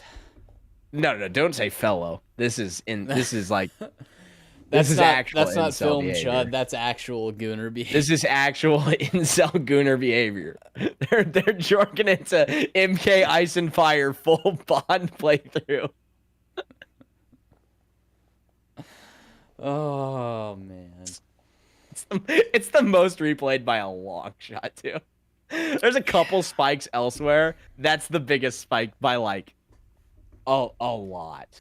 It's not. And Moneypenny was like, Bond, you're recording it. And then Bond for the first time, and MK Fire and Ice, or MK Ice and Fire, he is 8 hours and 40 minutes into the game of 11 hours and 44 minutes. Bond puts a tuxedo on. Yeah. For the first time. And he doesn't know how to tie a tie. Again, solo. James Bond, you learn how to tie a tie, and you do a quick time event to tie a tie. It's so stupid. It's Q being like, loop it, and then just have Bond know how to tie a tie because he's James freaking Bond, and then he walks out. And then it turns out like they do all the spy training, all the espionage training, and he can't like put a suit on. And then it's like, oh, by the way, one of these guys isn't at the thing. And the hot chick, she's not there either. And they're both together. Damien's killing them. So you pull up. You get a suppressed gun. Again, 8 hours and 45 minutes into the game. You get your first suppressed gun. And you got to start taking people out. And then Twin 2. Right? We're at Twin 2. Let's see who this is. Yeah, Twin 2, he's there, and he's got the chick, and in a vacuum, I'm like, okay, this is the most Bond thing yet. He's got the Bond girl, he's got it, but the problem is, like, there's no actual romance there. It's like, this is just a hookup from one time. Yeah. So it's not very Bond-esque. But anyway, you chase him down, and you kill the twin. Whoa. And then you got to chase after Damien, and then you get captured. For like the third time. And then they do the convoluted Bond thing where it's like they don't actually kill you. They start monologuing. And it's he like, yeah, this, starts monologue. yeah, yes, it's like kind of stupid, but it's like a callback to like the Sean Connery laser beam and like the convoluted way of killing. It's a little stupid, but whatever. I'm not gonna excuse it all the way by saying like, oh, it's James Bond, but like a bit of it is kind of like, okay, yeah, they're doing this. It's more though that they're doing it because they know this is the Bond thing. Yeah. Anyway, Greenway shoots you out, and Greenway is the first time any of your companions do anything in this whole game. Greenway's just sniping people, and you track down, have to like aim at and ping select people for Greenway to shoot, and then you hop in a giant dump truck and drive it, and then you chase after Damien. Damien pops ult. I don't know what it like. He uses the I can't die, but I can kill you in one shot mode. And then the worst boss fight I've ever played happens. Damien's got a golden mask on, by the way. This is Bond. So cool. And yeah, so then you have to flash Damien with a light 3 times, punch him 3 times. He falls down. He gets taken out by a bunch of pipes, gets literally crushed by a bunch of pipes. Like he's dead. Like tons of, like dead. Like dead. And then you return to base, and they're like, Thea's staying online because we haven't found any flaws. And you're like, what? What about the mission I just did to prove that there are? And then the big twist. Because they tested it. There's no flaws with Thea. And Bond goes, is there another one? And they go, no, that's impossible. Bond, that's the dumbest thing I've ever heard. No, there's not just another AI. That would be stupid. And then he's Isla like, calls him, and he's like, what about Hyperion? That's like Thea's brother in whatever. Oh, dude, we totally skipped past Greenway dying. Greenway dies, by the way. Oh yeah, Greenway's dead now. Death of the Mentor. Look, we do stories. We did the hero's journey, Mentor's death. We're so good. Now you have to take it from here, Bond. Yeah, and then they for like the 3rd time in this game, are like, Bond, I want your badge and your gun. You're off the case. And he's like, what if there's another AI? And they're like, nuh-uh. And he's Bond, like, that's crazy. And then the next mission is like, let's stop another. Well, then Isla calls him, and Isla's like, there's another AI. And Bond's like, yeah, I knew it. Yeah, I know. And he's like, I gotta go break into Q Lab and get stuff. And so he does. And then you hop on a yacht with Isla. And it was like, oh, this is the romantic love interest, and the other chick was the hookup. It's not. It's just not. And she's like, this is where here's a martini, like, shaken, not stirred. Shaken, not Bond. stirred. Yeah, hey, Bond, I know you've been on a constant tutorial the whole game. Here's a tutorial on how you like your drink. And then they break into the snow mission. Mm-hmm. I'm fine. Like, I think the suit he's wearing, like the outfit he's wearing, that suit, is like, this is like the second most Bond fit. I think it's I think it's like, because Bond doesn't always just wear the tux. But I'm like, okay, at least he's not in a dirty old hoodie or something like that. Yeah, that'd be crazy. And this is like the finale. This is obviously the finale. It profiles as a finale. It's Hokkaido if it sucked. That's just a notable trend here. But yeah, This is obviously the finale. It's set up perfect. It's set up. It profiles like a finale. It plays like a finale. It functions like a finale, and it ends like a finale. It's not good, but it does all those things. Mm-hmm. You take out Nicholas Webb and Isla, and so you're gonna get the AI. There's a ball that rolls around. This is important. We'll come back to this later. It just break shit. It's called you just go, hey, ball, break that shit, and then it breaks it. And that's like a lot of the mission. And you have a charge gun, and this charge gun works on these killer robots. You never use it. You use it once. And so you see all this cool stuff, and then you climb on some snow. And Isla, she finds somebody, but she does what Bond didn't want. And Isla's like, sorry, Bond. Can't help you. And then Bond's trapped, and now you gotta fight killer robots. And then the ball shows back up. You just demolish the robots with the ball easily. It's so awful. It's so awful. And the robots are like, they'll do hella damage. They catch you, but you have the ball. But you have the ball. then you just destroy them instantly. So easy. You literally just go, ball, break that, ball, And break then that Webb, one. he's got you at gunpoint. He's like, Bond, I'm gonna kill you. And honestly, you kept walking through tunnels. I kept expecting them to do the framing shot where it's like Bond in the tunnel and he's looking down the barrel of the gun, which they did in No Time to Die, which sucks. But I kept expecting them to do that, and they didn't. But then they did for Isla. I think it was completely accidental, but they framed Isla down the tunnel, and it looks like the barrel of a gun. And she kills Webb. Bump, bump, bump.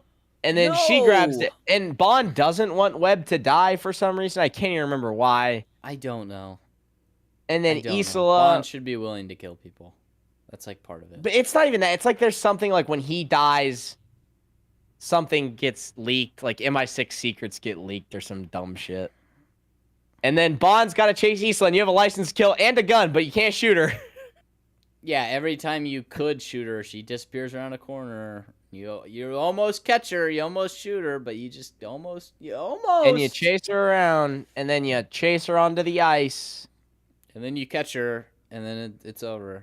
And you hold her at gunpoint, and you're like, hey. You hop on a boat, sorry. You hop on a boat, and if you try to shoot her, you get a red circle with a line through it telling you can't shoot her. So it's like, why do I have the license to murder her if I can't murder her? Because license to kill. So then you trap her because she was going to a submarine, and Bond's got her at gunpoint, and she's like, no, James, stop being cringe. And then he shoots the AI, and she's like, meh. And then they capture her. And I was like, okay, that was kind of an awful ending, but I'm glad the game's over.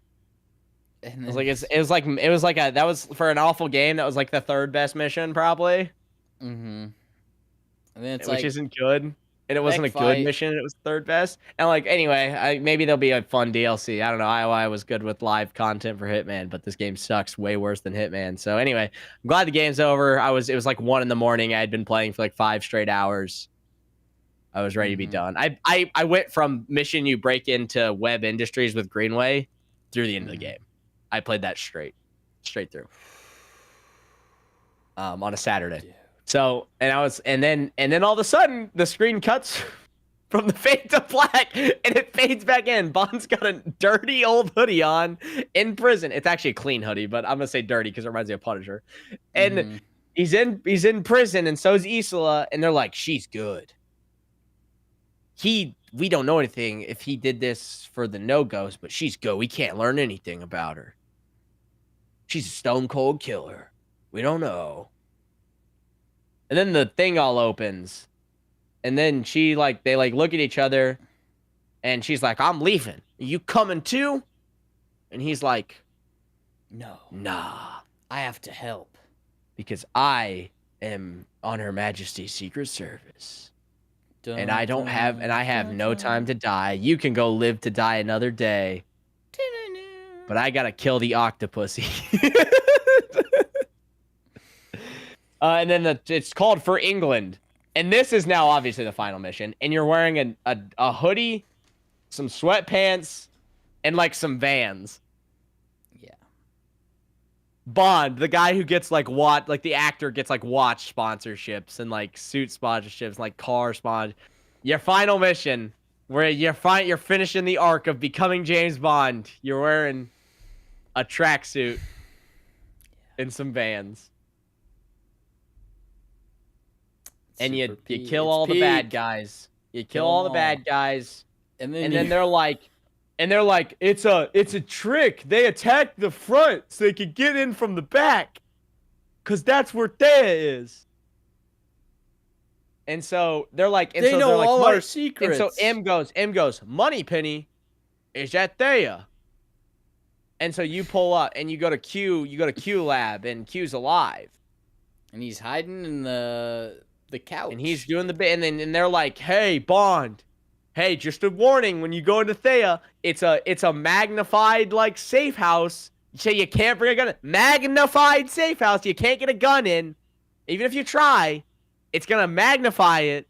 Magnified. Not anti-gunnified, magnified safe house. casing thing. Magnified.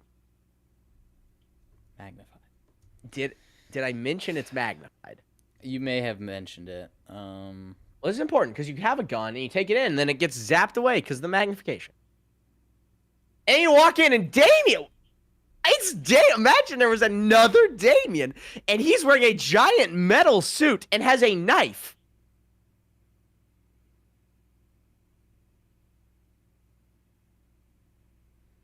In the magnified zone, he's wearing a mech giant suit. Metal mech suit and has a knife. Yeah. So basically, they were like, we can't have Bond just shoot Damien, nor can we have Damien just shoot Moneypenny, so we got to get rid of the gun. And they were like, magnified thing, but he has a knife, and it's not like a ceramic knife, like it's just a normal knife. And he's wearing a mech suit. I don't know if we mentioned. And the fact that he's Moneypenny, wearing a big ass mech suit. Moneypenny has a belt on. That's magnetic. She's got a clip that's got metal on it. She's got earrings. I'm sure those are probably got some metal. He's got a giant metal mech suit on. Yeah. Magnified, by the way. Anyway, you chase Damien down, and he now can kill you super duper time. You take the dirty hoodie off. You hop in an Aston Martin that looks awful. Humble opinion. I mean, look, don't get me wrong. If they wanted to give me the car, I'd take it, but I don't like the way it looks, personally. It's not it's an electric car, I think. And then you just drive, and then you that one. Or no, this one's not the electric one. But I don't know. It's okay. And as far as Aston Martins go, I don't think it's that cool looking, but that's just not me. Not compared to other Aston Martins. Yeah, but again, if you want to give me an Aston Martin, I'll take the Aston Martin. Give it to me, I'll take it. But... Yeah, I guess. So anyway, you fight Bond, Bond fights Damien. He's got you trapped, and then Bond's like, I don't have to kill you, but I don't gotta save you either. And because he's wearing a giant mech suit that he got past the magnified barrier, by the way. Yeah. And he sinks. First off, they just go into the water. They just both fall in the water. But then Damien's holding on to you, so you're sinking too. Yep, and then the James Bond heroic game, he gets saved by Isla. And she takes the AI. But she kisses him. So it was a romance thing. Oh, she rape kissed him. She didn't ask consent. And then she takes the AI. And it's like Captain America the Winter Soldier.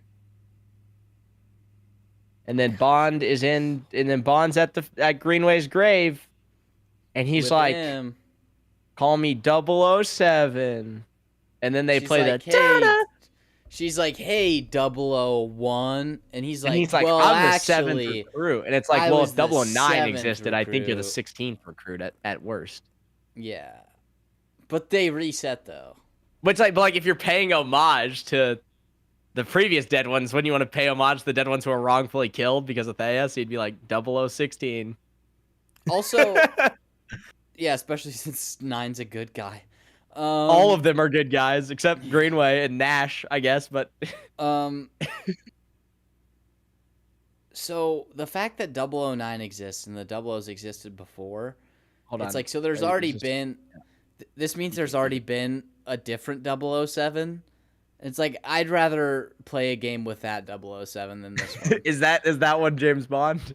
Is that one actually James Bond? And then after he says that, they do the thing, and they go, dun dun dun dun dun dun, and they do the thing, and then Bond shoots the barrel, and I was like, yay. It's like, why is this the credits? Well, that's what he used to do. Well, no, it's cool credits. I'm saying, like, why is the most Bondy type thing? Well, I mean, but I'm just saying that is when they do that moment where he always walks down and he shoots the barrel of the gun and then the red comes over. That's the Bond I'm saying thing, so. the most Bond thing they're imitating is the credits instead of the story, the game. Yeah, that's the other thing we skipped is there was the song and the opening credits. It was whatever. The song It was like kind of okay. It was okay. It's a somewhat catchy song. It talked about being a game a lot, which is weird. It ain't gonna be. That's like if the Bond intro song. It's not the you know my name, which is a banger from Casino Royale, by the way. It's not Live and Let Die, which is a banger. It's not the classic one. It's like it's just a Bond song. Game. It's one of the Bond songs. Talking about being a game. This is like if the opening to a Bond movie was like, it's a super cool Bond movie. But they did do that. All of the Craig movies, they were like, we're sad and you're sad and Bond's sad, and then the last one they were like, Bond's gonna die, and then Bond died. This is no. A lot of those songs, die, by the way, are like James. good songs, but like awful James Bond songs and awful movies. Yeah. Like Skyfall, which is probably the second best Craig movie. Still not a great Bond movie. Like the song's good, but it's super depressing. I think No Time to Die is a decent song. It's extremely depressing and the movie sucks. You know, it's like there's a pretty notable trend. Yeah, I mean the songs, the first light song is catchy enough. I like the chorus. I think it's decent. But that's about it. Listen to you know my name from Casino Royale. It's a banger. It is a banger. Live and Let Die is another classic. That's one of the old school ones. It's good. It's by the lead singer of the Beatles. It's a banger. Yeah. I think the Beatles. I might have just missed on that, but I'm just going to say the Beatles. I don't know. So that's the story of 007 First Light. The ultimate twist of the game was, what if there was another AI the whole time? And they would say, we set that up well enough because you find the Hyperion thing that one time. It's like, no. No. It has the first 4 hours, it feels like, are Hogwarts learning coming of age story with the super spies who are supposed to be the most dangerous spies in the world, all being happy-go-lucky morons who all die like idiots. They all die like idiots, and then you do a couple more missions that are slow and take forever, and they're like, Bond, I want your badge, your gun, you're off the case. And then you do a couple more missions, and then you in the game, and then they were like, what if there was another mission? And then they say James Bond will return in Avengers Doomsday. Yeah. And by the way, everyone who's like, Patrick Gibson should be the live action James Bond. Shut up. I like the guy. He seems fine. I think in real life, he seems way more suave and cool than James Bond. But this is the young black actor. Everyone goes, he should play Miles Morales thing. It's like that with Bond. They see a white dude in a suit and they're like, he should be James Bond. It's the same thing that happened. Every young black actor, everyone's like, he should be Miles Morales. It's like, or he could just like have other roles. Yeah, or he could just have it like he could, or he could. He could be like anybody though. That's like why he's an actor. He could be anybody. Yeah, but anyway, people have been doing that with Bond. There's people like he should play the live action Bond. He shouldn't. Or else I think it should be Henry Cavill, but I think he might be a little too old now. Probably a little, but fuck it. What about Aaron Taylor Johnson? He'd be a good one. Be good. I don't know. They're casting it right now as we speak. As long as it's a British dude, it's a white British dude. It should be. If fine. it's a charismatic British guy, like it's fine. Well, I wouldn't say that because Idris Elba, I think, would make a great spy, but he's James Bond. He doesn't look like James Bond. I think Idris Elba could be. I think Idris Elba would Green make a great Solomon Reed. Because he does in Cyberpunk, Phantom Liberty. Idris Elba's a great actor. He's a phenomenal actor. He's not James Bond. Yeah. He just isn't. I think he said he didn't want to play Bond, so. Yeah, good for him. That's the right answer because he doesn't look like Bond. It's just I would love a spy movie with Idris Elba in it. I would watch the hell out of it. Mm-hmm. I think Idris Elba is. I think he's really good. He's very good. I think he's the second best part of Cyberpunk. I think Keanu Reeves takes the cake, but he's in more of the game. But I think Solomon Reed is badass. In Phantom Liberty. But yeah, it's like, just in that, basically everything Idris Elba's ever been in, he's freaking, it is, I mean, it's one of those race stops where I don't really give a shit, but Heimdall, he's pretty freaking awesome as Heimdall. And I know it is a race swap, but It's like there's some where I'm like, I don't really care. Yeah. I'm pretty fat. Like, just don't fundamentally change an important character that'll drastically alter the story, and you'll mostly get away with it. For me, Yeah. like, if you want to make the editor-in-chief of the Daily Planet a black guy and Superman, I don't care. If you want to make Ben Urich a black guy, that's fine. I don't care. As long as he's a good actor. He's good and he plays the character well, I don't give it. And that's what Ben Urich was. He was a good actor, and I don't know the guy's name. I'm sorry, but in Daredevil season 1, one of the better characters. Really, like, but for the most part, I don't care. But if they were like Daredevil, he's a black guy, I'm like it has to not like change. I just don't make it don't make it someone who's adamantly described openly. Also, is probably not a great idea. And then it also changed the story. But like just don't like if there's the Bond's pretty well described, and he's a spy. He's got to blend in with like the Soviets. Yeah. There's a joke in Nobody about like there's the Black Russian and then Nobody. They keep going like there's Black Russians.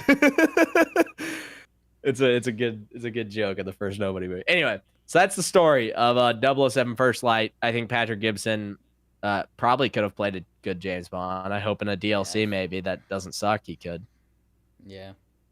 Maybe so the best Bond IOI game is the Lashif Elusive Target and Hitman. was my fundamental decision from this. Should we talk about the mechanics of this game? Because we just talked about the story and the mechanics. We should go through a little faster. Yeah. So what do you want to start? What do you want to start with? Let's start with combat. Vault bat. Comvault. Let's go hand to hand combat. It's awful. Every game, I don't care about the 2 buttons. Every game's trying to do the Arkham thing, but they don't want to copy the Arkham thing. They want it to try to be their own thing. Make a worse Arkham. Every game struggles with this that tries to do it. Spider-Man 1, I think, is the closest I've felt to like it was still not as good, but it was like passable. It felt like it was very similar, but it was like changed to be more Spidey-y. The camera sucks. Good. Like, I don't describe it. The camera's awful when you're trying to do combat. You're never looking where you need to be looking. No, I haven't. Yeah, so I was also like messing around with it. I die a lot in this clip because I kept messing with some of the like. I was like trying to test the freedom stuff out of it, like the how dodge much you can and move parry around. are hyper inconsistent with when they work and when they. So don't. you can see my hand how I'm pressing the buttons. I'm not really trying to fight back from most of this. I don't think. I'm just kind of like you just throw them into stuff constantly. And I did learn that's like you can't spam it. It's like if you try to spam the dot, like the parry, it'll hit you. Which is, yeah, I guess whatever. But yeah, it's like so I'm just fighting them. It's like you just freaking the camera's just and like that, like you just snapped him. Like so, I turned to run here just to try to see if it would let me, and it just and so I press the dodge button and it just teleports you back in. Mm-hmm. Or press the block button. Like this stuff happens all the time. It feels really weird.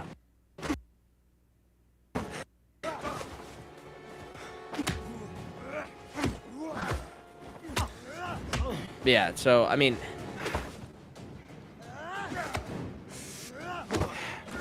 and by the way, you just can't get that door to open no matter what you do. Yeah, once you start combat in an area, you can't leave the area. Which we'll get to. So now this is when you confront the second intruder. And so I'm just walking around. You know, just like, cool. Is there anything else I can do? Can I grab a gun, maybe? Can I grab that razor? No, that's Monroe's razor, dumbass, not Bond's. You know, so you see this guy. You know, can I grab that iron? Maybe you can use Cresta's favorite mug. You can. I happen to know you can. So now I was curious of like, could I break the game by trying to get back out of the door? So I spent a little bit here trying to like inch in to trigger. Also just kind of curious if he would ever turn around. So I'm like, you see, I'm trying to inch in here. But this will highlight what we're kind of talking about. I also like am fully charged up and it just doesn't let me do anything. You just leave. You can just walk away. He just never turns around.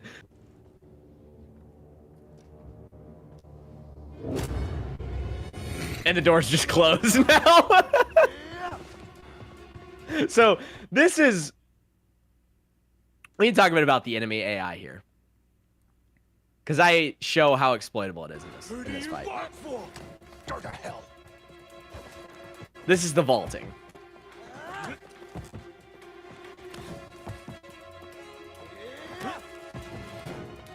You can just... You can just run away, throw shit, and jump away. And the problem is he just stops his attack. Mm-hmm. That's what the issue is with this. This is easily solved by if you vault and they're right next to you, they grab you. Or they still hit you. Back. Yeah, they hit you or they just grab you and pull There's you a off. grab. Like he's about to grab. I press vault. And he just stops the animation and snaps back into fighting. I get pretty good here. I get pretty good at this. Yeah, and so then you can also, and then it gets worse. You can vault attack. So just look how bad this is, dude. Just look at this. So you have the immunity of vaulting, and there's also an attack for it. And I get him in a little break here.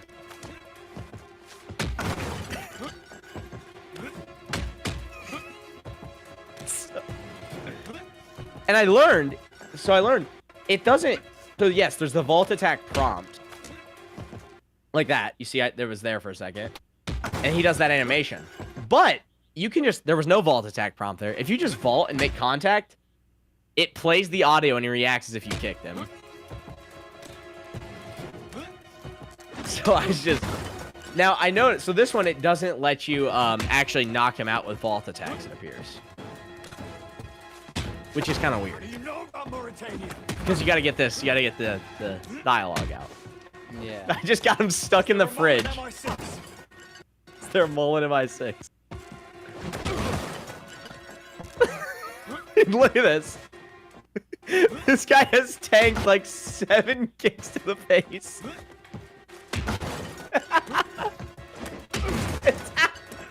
It's so funny. No! Oh no! He's running at me!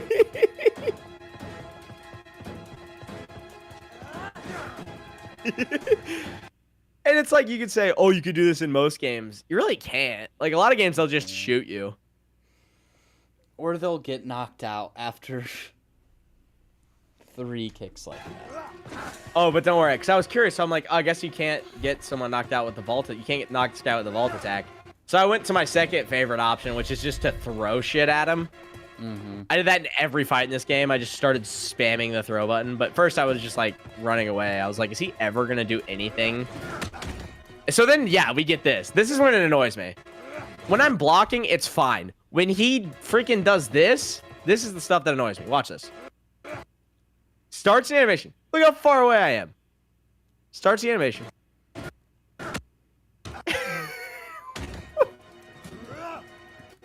Yeah, okay, bro. He's cracked. Yeah, I just throw a mug at him. I throw Cressida's favorite mug at him. Cressida's favorite mug. And then I think I vault attack him again a couple more times.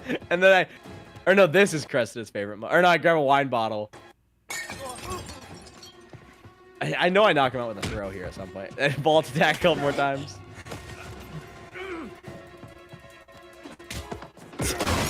And that's how the fight ends.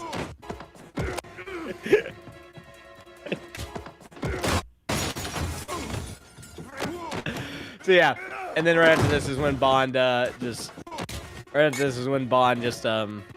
pulls the guy in front of the bullet and kills. So the vaulting is an issue. That brings us back to this clip from Mahler here of just how bad it is. It's so bad. Because he takes out all of these guys. Let me play this in 2 times speed.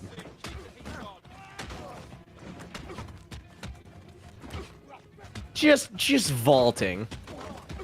Literally just jumping back and forth. They all have guns, Nope. by the way. Shoots him. They don't grab him. They don't knock the table over. They don't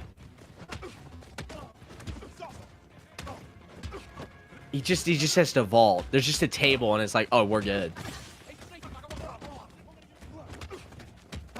Look at this.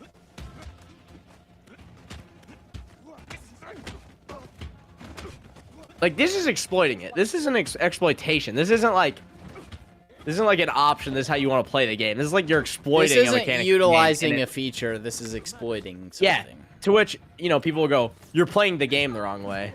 It's like, well, I can play it this way. But I can play it this way is more the problem. Most real games wouldn't let me play that. Yeah. So yeah, the vaulting. That's one thing. Like, okay, Hitman, if you get into hand-to-hand combat with somebody, yeah, it's basically burgers. You attack them once, and then you hit Y, and then you hit square again, or you know, you hit triangle and then you hit square again, and you knock them out. It's easy. They're barbecue chicken. But if you fight 3 people, it's basically you're toast and then unless you kill them. Yeah. But yeah, the hand-to-hand kind of sucks. Should we go to directly connect that into license to kill? License to kill, it's literally you can never kill anyone until you get to a large section of map where they're ready for you to gun down 50 people. And they have a gun. They have to have a gun. If they don't have a gun, also it's not have licensed to kill. Yeah. Luckily, again, we'll go back to Mahler here because he kept discovering how to break this game because he plays games very like, how do I break this? He discovered, I guess, here that you can just throw them into a pool, and then their model doesn't know what to do, and it just locks into a T-pose. To which I will say, this is a problem in Hitman. If anyone's head goes underwater for like 5 seconds, they die. He just dies. But like, Oh my god. They can do anything. No. You throw him in the water and he just dies. We have gotta get more people in the water. Let's go. So then he just. Oh my god. It's like, dude. Ladies, I believe kill. Oh, and we have the license to kill. So yeah, it's like he doesn't have a license to kill. He's just killing people. Mm-hmm. So that's already breaking that mechanic. Yeah, it's just like, dude, what? Also, so the problem is when you're not in license to kill, you can't kill people. You really can, but you can't kill people. Watch this. Watch this. But whenever they take you out, it says Bond has died. So they're trying to kill you, and you Watch can't this. kill them. Gotta be stopped.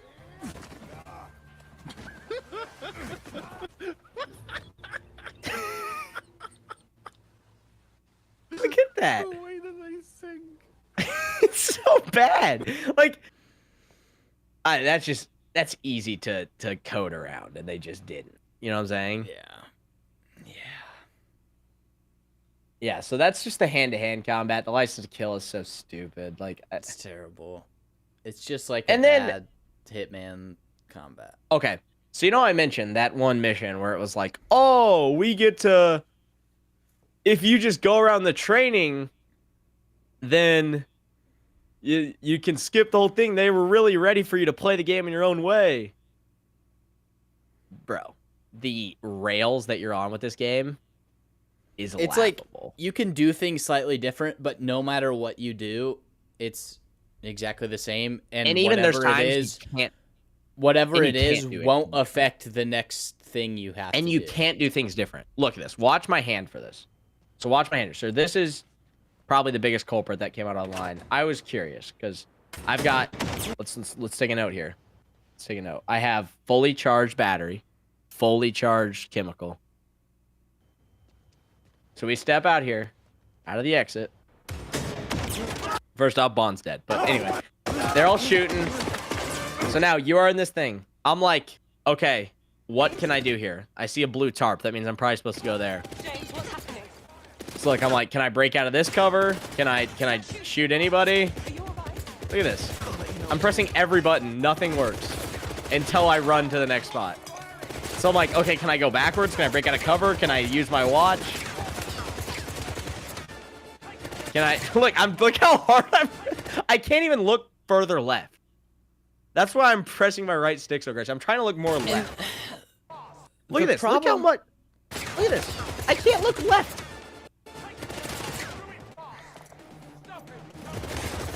So I was like, all right, I'll go to the next thing. The problem with this chunk is that it's basically like there's too many of them for you to fight, so you just have to escape. But you routinely kill more people than there are here. And I got my watch 10 times throughout the game. And then it's like, oh, but this time you can't. Also, why aren't they just pressing up on me? Because you have to escape. You know, so like I'm just spamming my watch. Like I'm trying to get anything to work. Now I take my hand off the controller. You can play this with a finger.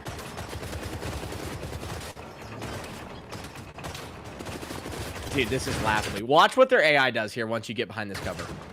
Jesus Christ! Not quite. I'm trying. It wouldn't let me walk back over here. Look at them. They activate like stealth mode. I can't stand up. Look at them. They're like in stealth mode now. It's like, oh, where'd he go?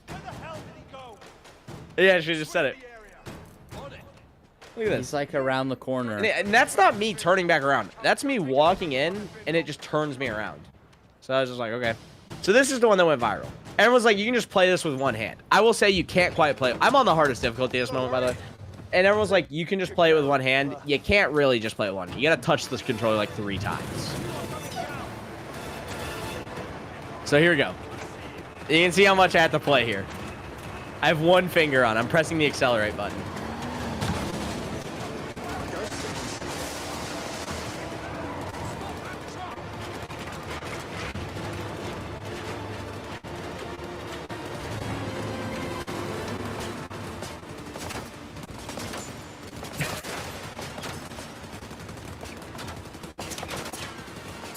So this is the moment I learned you do have to control the game slightly. Just a little bit. Or no, it's not even this moment. It's up here, and I couldn't remember which one it was, and I kept dying, and I didn't want to die again, so I was like, I'm just gonna... But like, so I think I touched the controller slightly more here than you have to. I think it's this one right here. I think if you hit this ledge, you might get stuck. So I guided a little bit. Guided a little bit more. And then you're good. You just keep driving.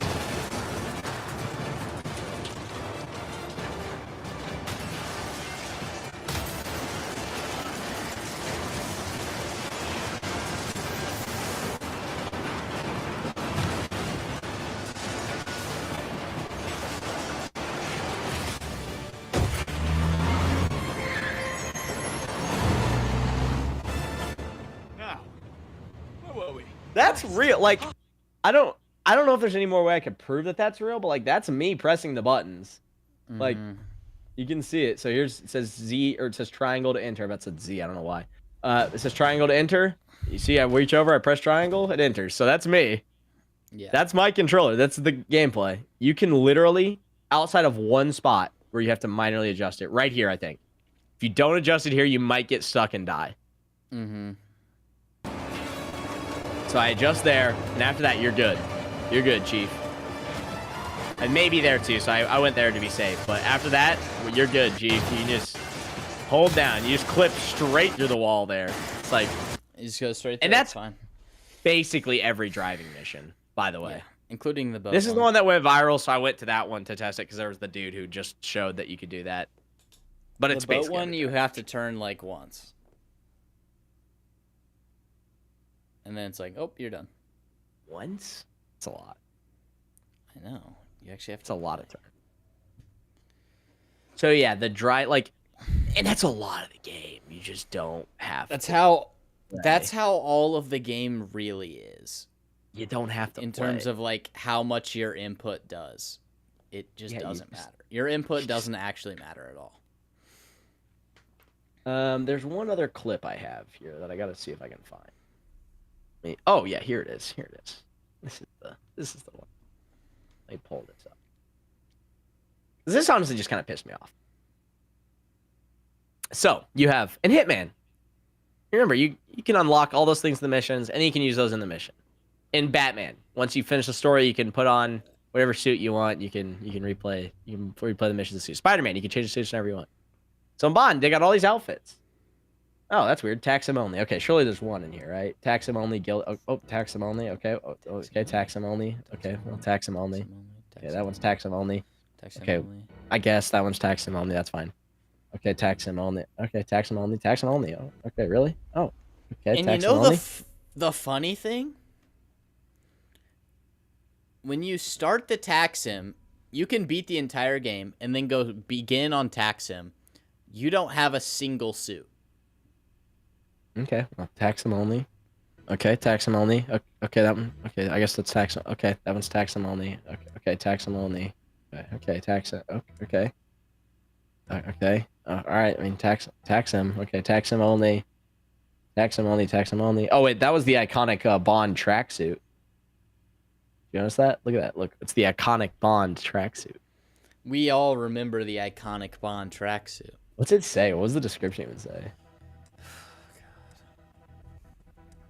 Why doesn't it let me go back? Light gray MI6 standard issue cotton tracksuit. The iconic one.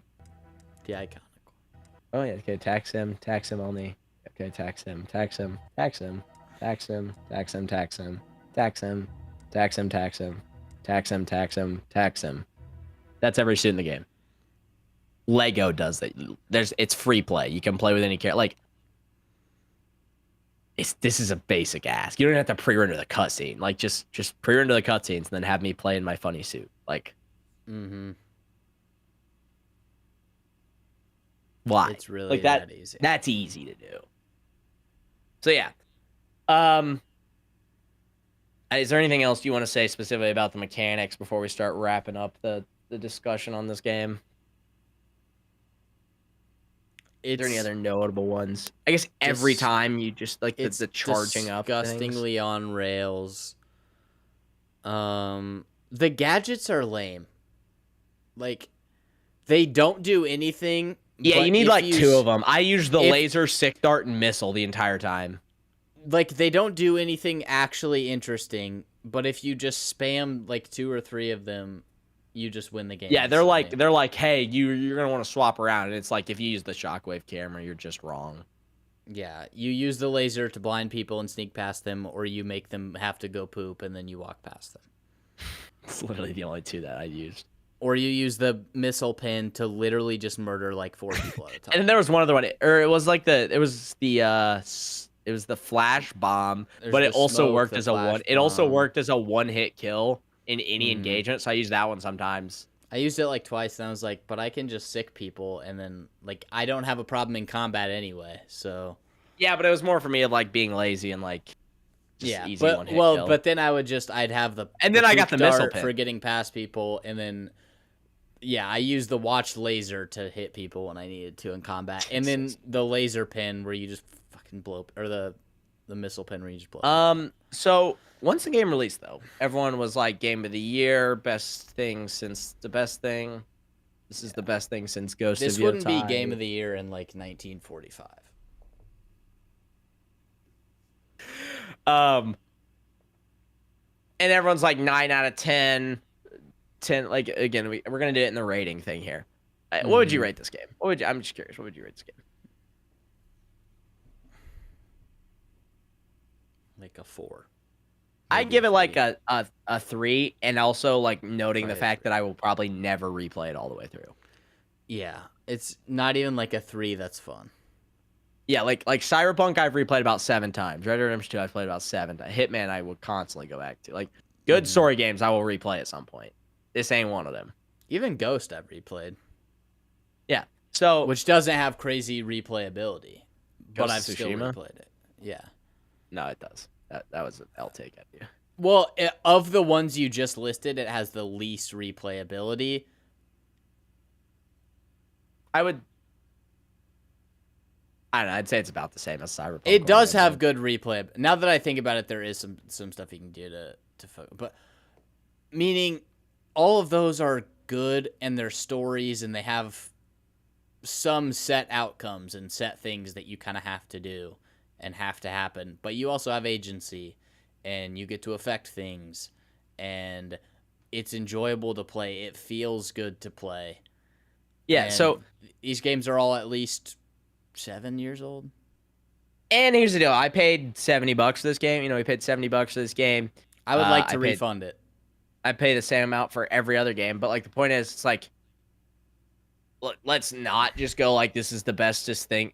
First off, the first excuse people goes like, look, graphics look good. It's like, okay, anyone who ever uses graphics as a measure of quality for a game, I happen to know someone who said that old Arkham games are ass because they look bad at one point. I didn't say they were ass. You did say that. You said, I won't play Arkham Asylum. It looks too bad when I could just play Arkham Knight because it looks better. That was a foolish statement. Have you played Arkham City, by the way? Yes, I've played Arkham City. Yeah, okay. It was actually the last one I played. Just making Because I sure. played Arkham Knight first, and then I played Origins, right? Origins, and then then Asylum, and then City. Yeah, I might replay. Dude, I probably kind of feel like I should wait till October, but like, Dude, I same really time. like Origins. Origins is so good. Origins is tough, but like, I dude, really love love Asylum. Origins. Weirdly, Asylum's no, great. Knight's my least favorite, but like City is the one I've replayed the least, which isn't like a slight at. It's just like if I'm replaying City in my head, I'm like I could just go play Origins because Origins is just a bad reshoot or not a bad. It's like it's literally just a reskinned Arkham City, but like I like it more. Mm-hmm. It's so But yeah. sick. So I'll play it again on Christmas Eve for sure for Origins. But like around October pretty much boot up Asylum because it's a horror game in a sense. Like the ambiance is there, Mm, and I usually hop into City usually after that anyway. So. yeah. But yeah, but yeah, it's like point is, graphics is the worst excuse ever. Games have looked the same since 2018 on a console. On a PC, it's like marginally better if you have really good equipment. It's not a good excuse. Arkham Knight looks better than like half the games I've played since Arkham Knight came. So Yep. I'm sick of hearing like oh, graphics. They look so good. It's like, yeah, cool. What about like the story game? What story? What about the mechanics? Like I think Cyberpunk looks really good, but I don't replay Cyberpunk because I think it looks really good. I replay it because I really like the world, and the story, and And it feels choices, alive. and the choices, and the And consequences. Part of why it feels alive is because it looks really good, but it's also because there's actual like depth and shit to the surroundings. Red Dead Redemption 2 looks absolutely phenomenal. That's cool, can and I like that it interact looks with phenomenal, Everything around. and I like all that. But honestly, that's not why I love the game. No. It's the gameplay and the story and the interactiveness. So yeah, but it's like yeah. So I hate people who go like it looks so good. And that's like their justification for why something is better. Mhm. But yeah, Having incredible graphics in a super complex game is impressive. Having great graphics in a game that's dog shit isn't, I feel, because it's like you're basically just making some cutscenes that look okay. so like everyone It's who was not like interactive and looks there good. was a It's bunch of just people out there, and then I tried to find people and I can't. So I don't know if it's just been long enough. Like it's been a few weeks and now people have soured on this game already. But like the people out there who are like, this is 8 out of 10, 9 out of 10 best shit I've ever seen. Like it's like I would ask them, it's a similar thing with movies. We always talk about this where it's like, okay, what would you rate Red Dead Redemption 2? And they're like 10 out of 10. It's like, do you think This is and then so I'm like, so this is about the same as Red Dead Redemption 2, and they'd be like, well, no, obviously not. It's like, no, Red Dead's way better. yeah, and then it's like, so you rated it the same. But like, yeah, but I enjoyed it, and I'm like, okay. But Like, you so rated it can't be below a 6. It If can't there was be any below level a of 9 enjoyment, if it you, can't. like- If you enjoyed it, it can't be below 7. 7's the lowest people go for. Like, I liked the thing. Mhm. You know, Yeah. there were moments where I liked playing Star Wars Outlaws because it was funny. Yeah. That game is Really a funny shit. 1 out of 10 at best. On a good day, it's a 1. Yeah. On its best day. Yeah, so it's like, you can be harsh on things that you enjoy. But yeah, it's like the story kind of sucks. It's not really Bond. The gameplay sucks. It takes forever. But not like in a fun way that takes forever, and like an awful way that it takes forever. And then like weirdly, so it's like we're both big fans of the old Hitman. We might think it's a little cool. Just And like I a personally got little, into the it's Hitman okay. speed running. I got into the Hitman speed running, like watching it so long ago. I mean, 2020 maybe, before even Big A was going. And then I discovered Atrioc, he's probably done the most content on Hitman speedrunning. I love the Hitman content he does. And I like some of his other content. But anyway, I put Jake on the ball, and then he's been into it. So I like him. I like Spector and Linkus. Those are my guy. And they've been hyping up this game because they're big Hitman fans. They're like IOI. They cook because they know how good Hitman trilogy is. I don't even know if Linkus played the damn thing. I don't know. Atrioc, I knew played it when it launched. A Spector, I knew beat it and like did some speed runs. Here's the thing I know now. A Spector, the last 3 times he's went live has been Hitman. So it's like this is the new game, but they're going back to Hitman. And I was just looking to see if Atrioc even beat the game, but I found this moment that I think kind of like is kind of telling. So this is he had just finished the Bobma mission on his last stream, and he did a whole other stream. It's actually, bro. Here's the thing: is I really. I'll play some game. I think not Bond. I'll play Bond. I think I'll just try to like mainline Bond tomorrow. I need to do like one small thing. What's one small thing? I could do one AoE game. I could do so then and then he boots up Hitman, and he plays Hitman, and it's like, and it's not like you did. It's like he plays for an hour. It's like 30 minutes. He plays like 30 minutes. You get a good chunk of Bond out of the way, like 30 minutes. And then, maybe he just runs his stream differently, but I mean, I know he does, but it's like the game just came out, and you're like, it's probably best it's like best thing to do right now. I love game 1. Yeah, did he even go back to play it? Let me actually check it. Let me be fair to it. Let me check. But yeah, it's like and then like the rest of the week, I'm seeing this as I'm looking across his VODs. It's like I see Hitman freelancer missions on the thumbnails constantly. Does he play Bond the next day? He said he was gonna maybe play Bond the next day, and I see him watching George Bush First Pitch and old Resident Evil. Doesn't sound like Bond. Okay, and then he did boot up Bond again. Did he finish it? He got to the end of the... And I think he just gave up. He gave up halfway through and started watching the NBA Finals. So maybe I don't want to speak for him and say, oh, he hates the game.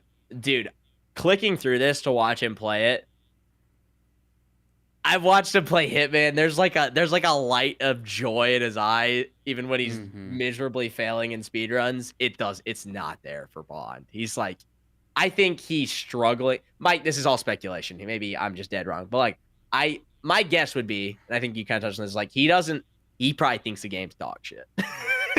He's playing, he probably thinks it's ass. But he loves Hitman, and he likes the people at IOI who he's probably spoke to. He's probably spoken to the IOI people, and he doesn't want to tell them how ass this game is, so he'll just be like, I don't feel like playing it right now. Which at the end of the day, maybe he loves it and he just didn't feel like playing it. But it's like, doesn't look. I find it very weird that he would be like, it's good, but I would rather play Hitman right now.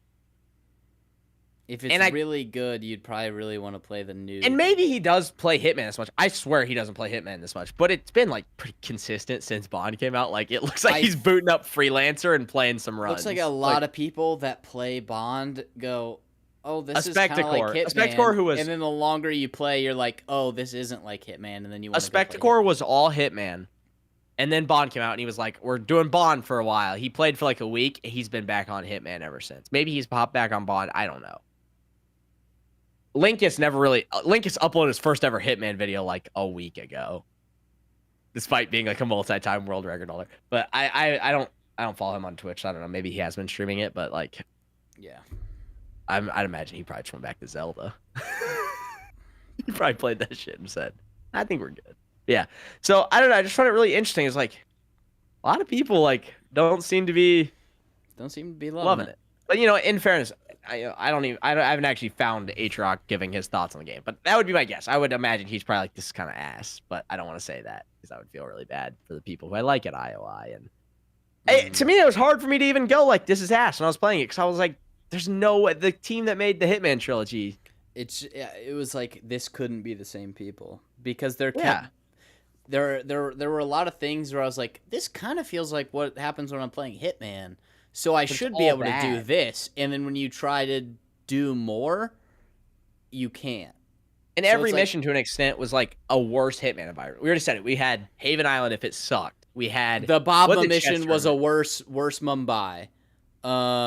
That's got The chess No, I'm mission kidding. was a worse, I'm kidding. worse, It is a lot like worse Whittleton Creek. It was not Whittleton. I Not don't know what Whittleton you're Creek, doing. sorry, Paris. It's a lot like Paris.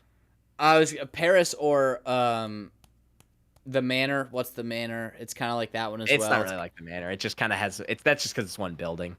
Well, it's a similar layout, kind of, to that. I would say Not it's most super- like Paris to me. There's a lot of It's more restricted like areas. it's more like Paris, but there's a little bit of the Manor in it. I felt, at least in a little bit of the design. yeah, of it. Dartmoor, by the way. Dartmoor. Like Thank to you. tweak about Thank it. you. Everything. Trying to think of the other The missions. honestly, the web industries is a lot like Dubai, but less restrictive. Yeah. Just honestly, layout wise, it reminds me a lot of Dubai. The last mission's just like Hokkaido if it It's sucked. literally just Hokkaido. Then the like it's- last mission is like basically Train. From a structural standpoint, it's a lot like Train. As far as like, oh, you have nothing and you got to work back from this top to fight through the line, and then once you get to the end of the line, and then there's a boss fight, which is a little different from Hitman, but it's like it's a lot like Train. Yeah. Yeah. It's So just every place that felt like something I it's remembered. it's or the a gameplay worst mechanic that felt like something I remembered was just a It worse is version of Hitman. the worst parts of Uncharted mixed with the worst parts of, or mixed with like Hitman if it was worse, mixed with some of the worst parts of other games. Yeah. Sometimes Star Wars Outlaws combat is better than the Bond Sometimes. combat. It's more I would enjoyable still for sure. say 'cause you can just still murder say 50 Outlaws people. is a worse game. It's more the but- combat's more fun in Outlaws because you can just murder 50 people. Yeah, not a good game. and Not it won't very be much. like- Not a good game. You can't shoot anybody. Very much not a good game. Terrible game, in fact. It's probably gonna win Game of the Year. Or no, GTA 6 comes out this year, so we're good on that front. They'll give it to. They would get GTA 6 could be the worst thing ever made. They would give it to GTA 6 because it's gonna be like the most purchased game of all time. So GTA 6 will win Game of the Year. So we don't have to worry about it winning Game of the Year. It might get nominated, but it won't win. So yeah, that is the story of Her Majesty's Secret Tutorial and Live to Vault Another Day and James Bond 007 first tutorial. yeah, 007 First Vault. It's That's good it. stuff, man. It's good stuff. Yeah. Is it better than Supergirl? It's longer. It's like, yeah, no. Well, I don't know. Supergirl's not out yet. maybe? I don't It'll be know. out by the next time we're doing a show, though. And next week I'm will be try- us reading first reviews of Supergirl Wednesday. And then the following week will be us if Reviewing We haven't Supergirl. committed suicide by then. Hey, maybe it'll be good. Reviewing Supergirl. We'll see. Maybe it'll be good. Maybe it'll be peak. Maybe it'll be really good. Hey, Guardians 4 is gonna be really good, bro. Yeah, I'm looking forward to watching the messy, drunk, the drunk Hey, girl who's a hard You ass. don't and a have to mess. be a hero to be a hero. I'm You looking can forward to just watching be- the hard ass who's a drunk and she's a mess and she's a girl fight. You know how, like, you're obviously. supposed Once to- I hey Superheroes let me are do, supposed to be- do my bit for a second. Let me do my bit for a second. All right, let me do my bit for a second. I'm really looking forward. This is the first time I've tried this, by the way. I'm looking forward to watching the movie where there's the hard ass female who's the girl boss always laying down. She's laying down the fisticuffs if anyone comes at her, and she's a drunk. When I rewatch season 1 of Peacemaker, and Harcourt does that, and then I can't wait to watch the person in the not tracksuit, the trench coat with a Walkman, who is all like apathetic about stuff and sad because her family is dead. In Guardians, when I watch that, and I said her, but you know what I mean. Peter Quill and Harcourt mixed together, and you get Supergirl. Whoa. Gamora.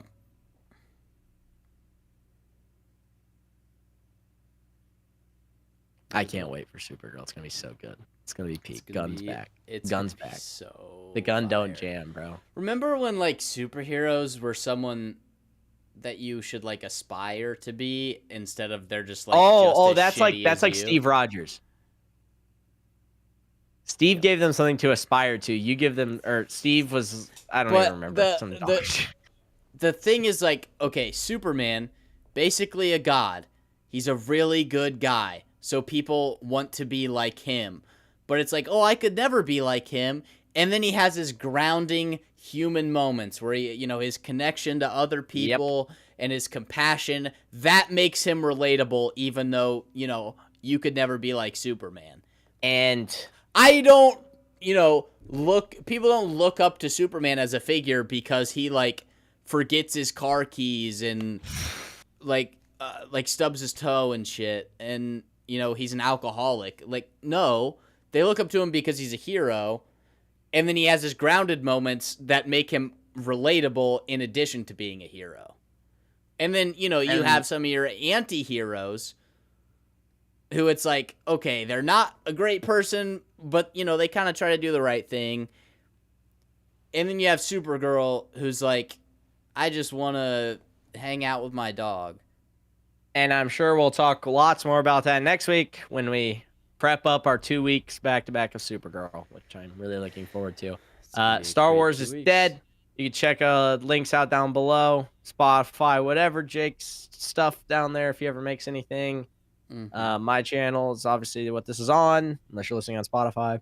And yeah, you can check all that out. Thanks for watching. If you made it this far, don't play James Bond. Leave a like if you enjoyed. Subscribe if you want. And see you next time. Bye.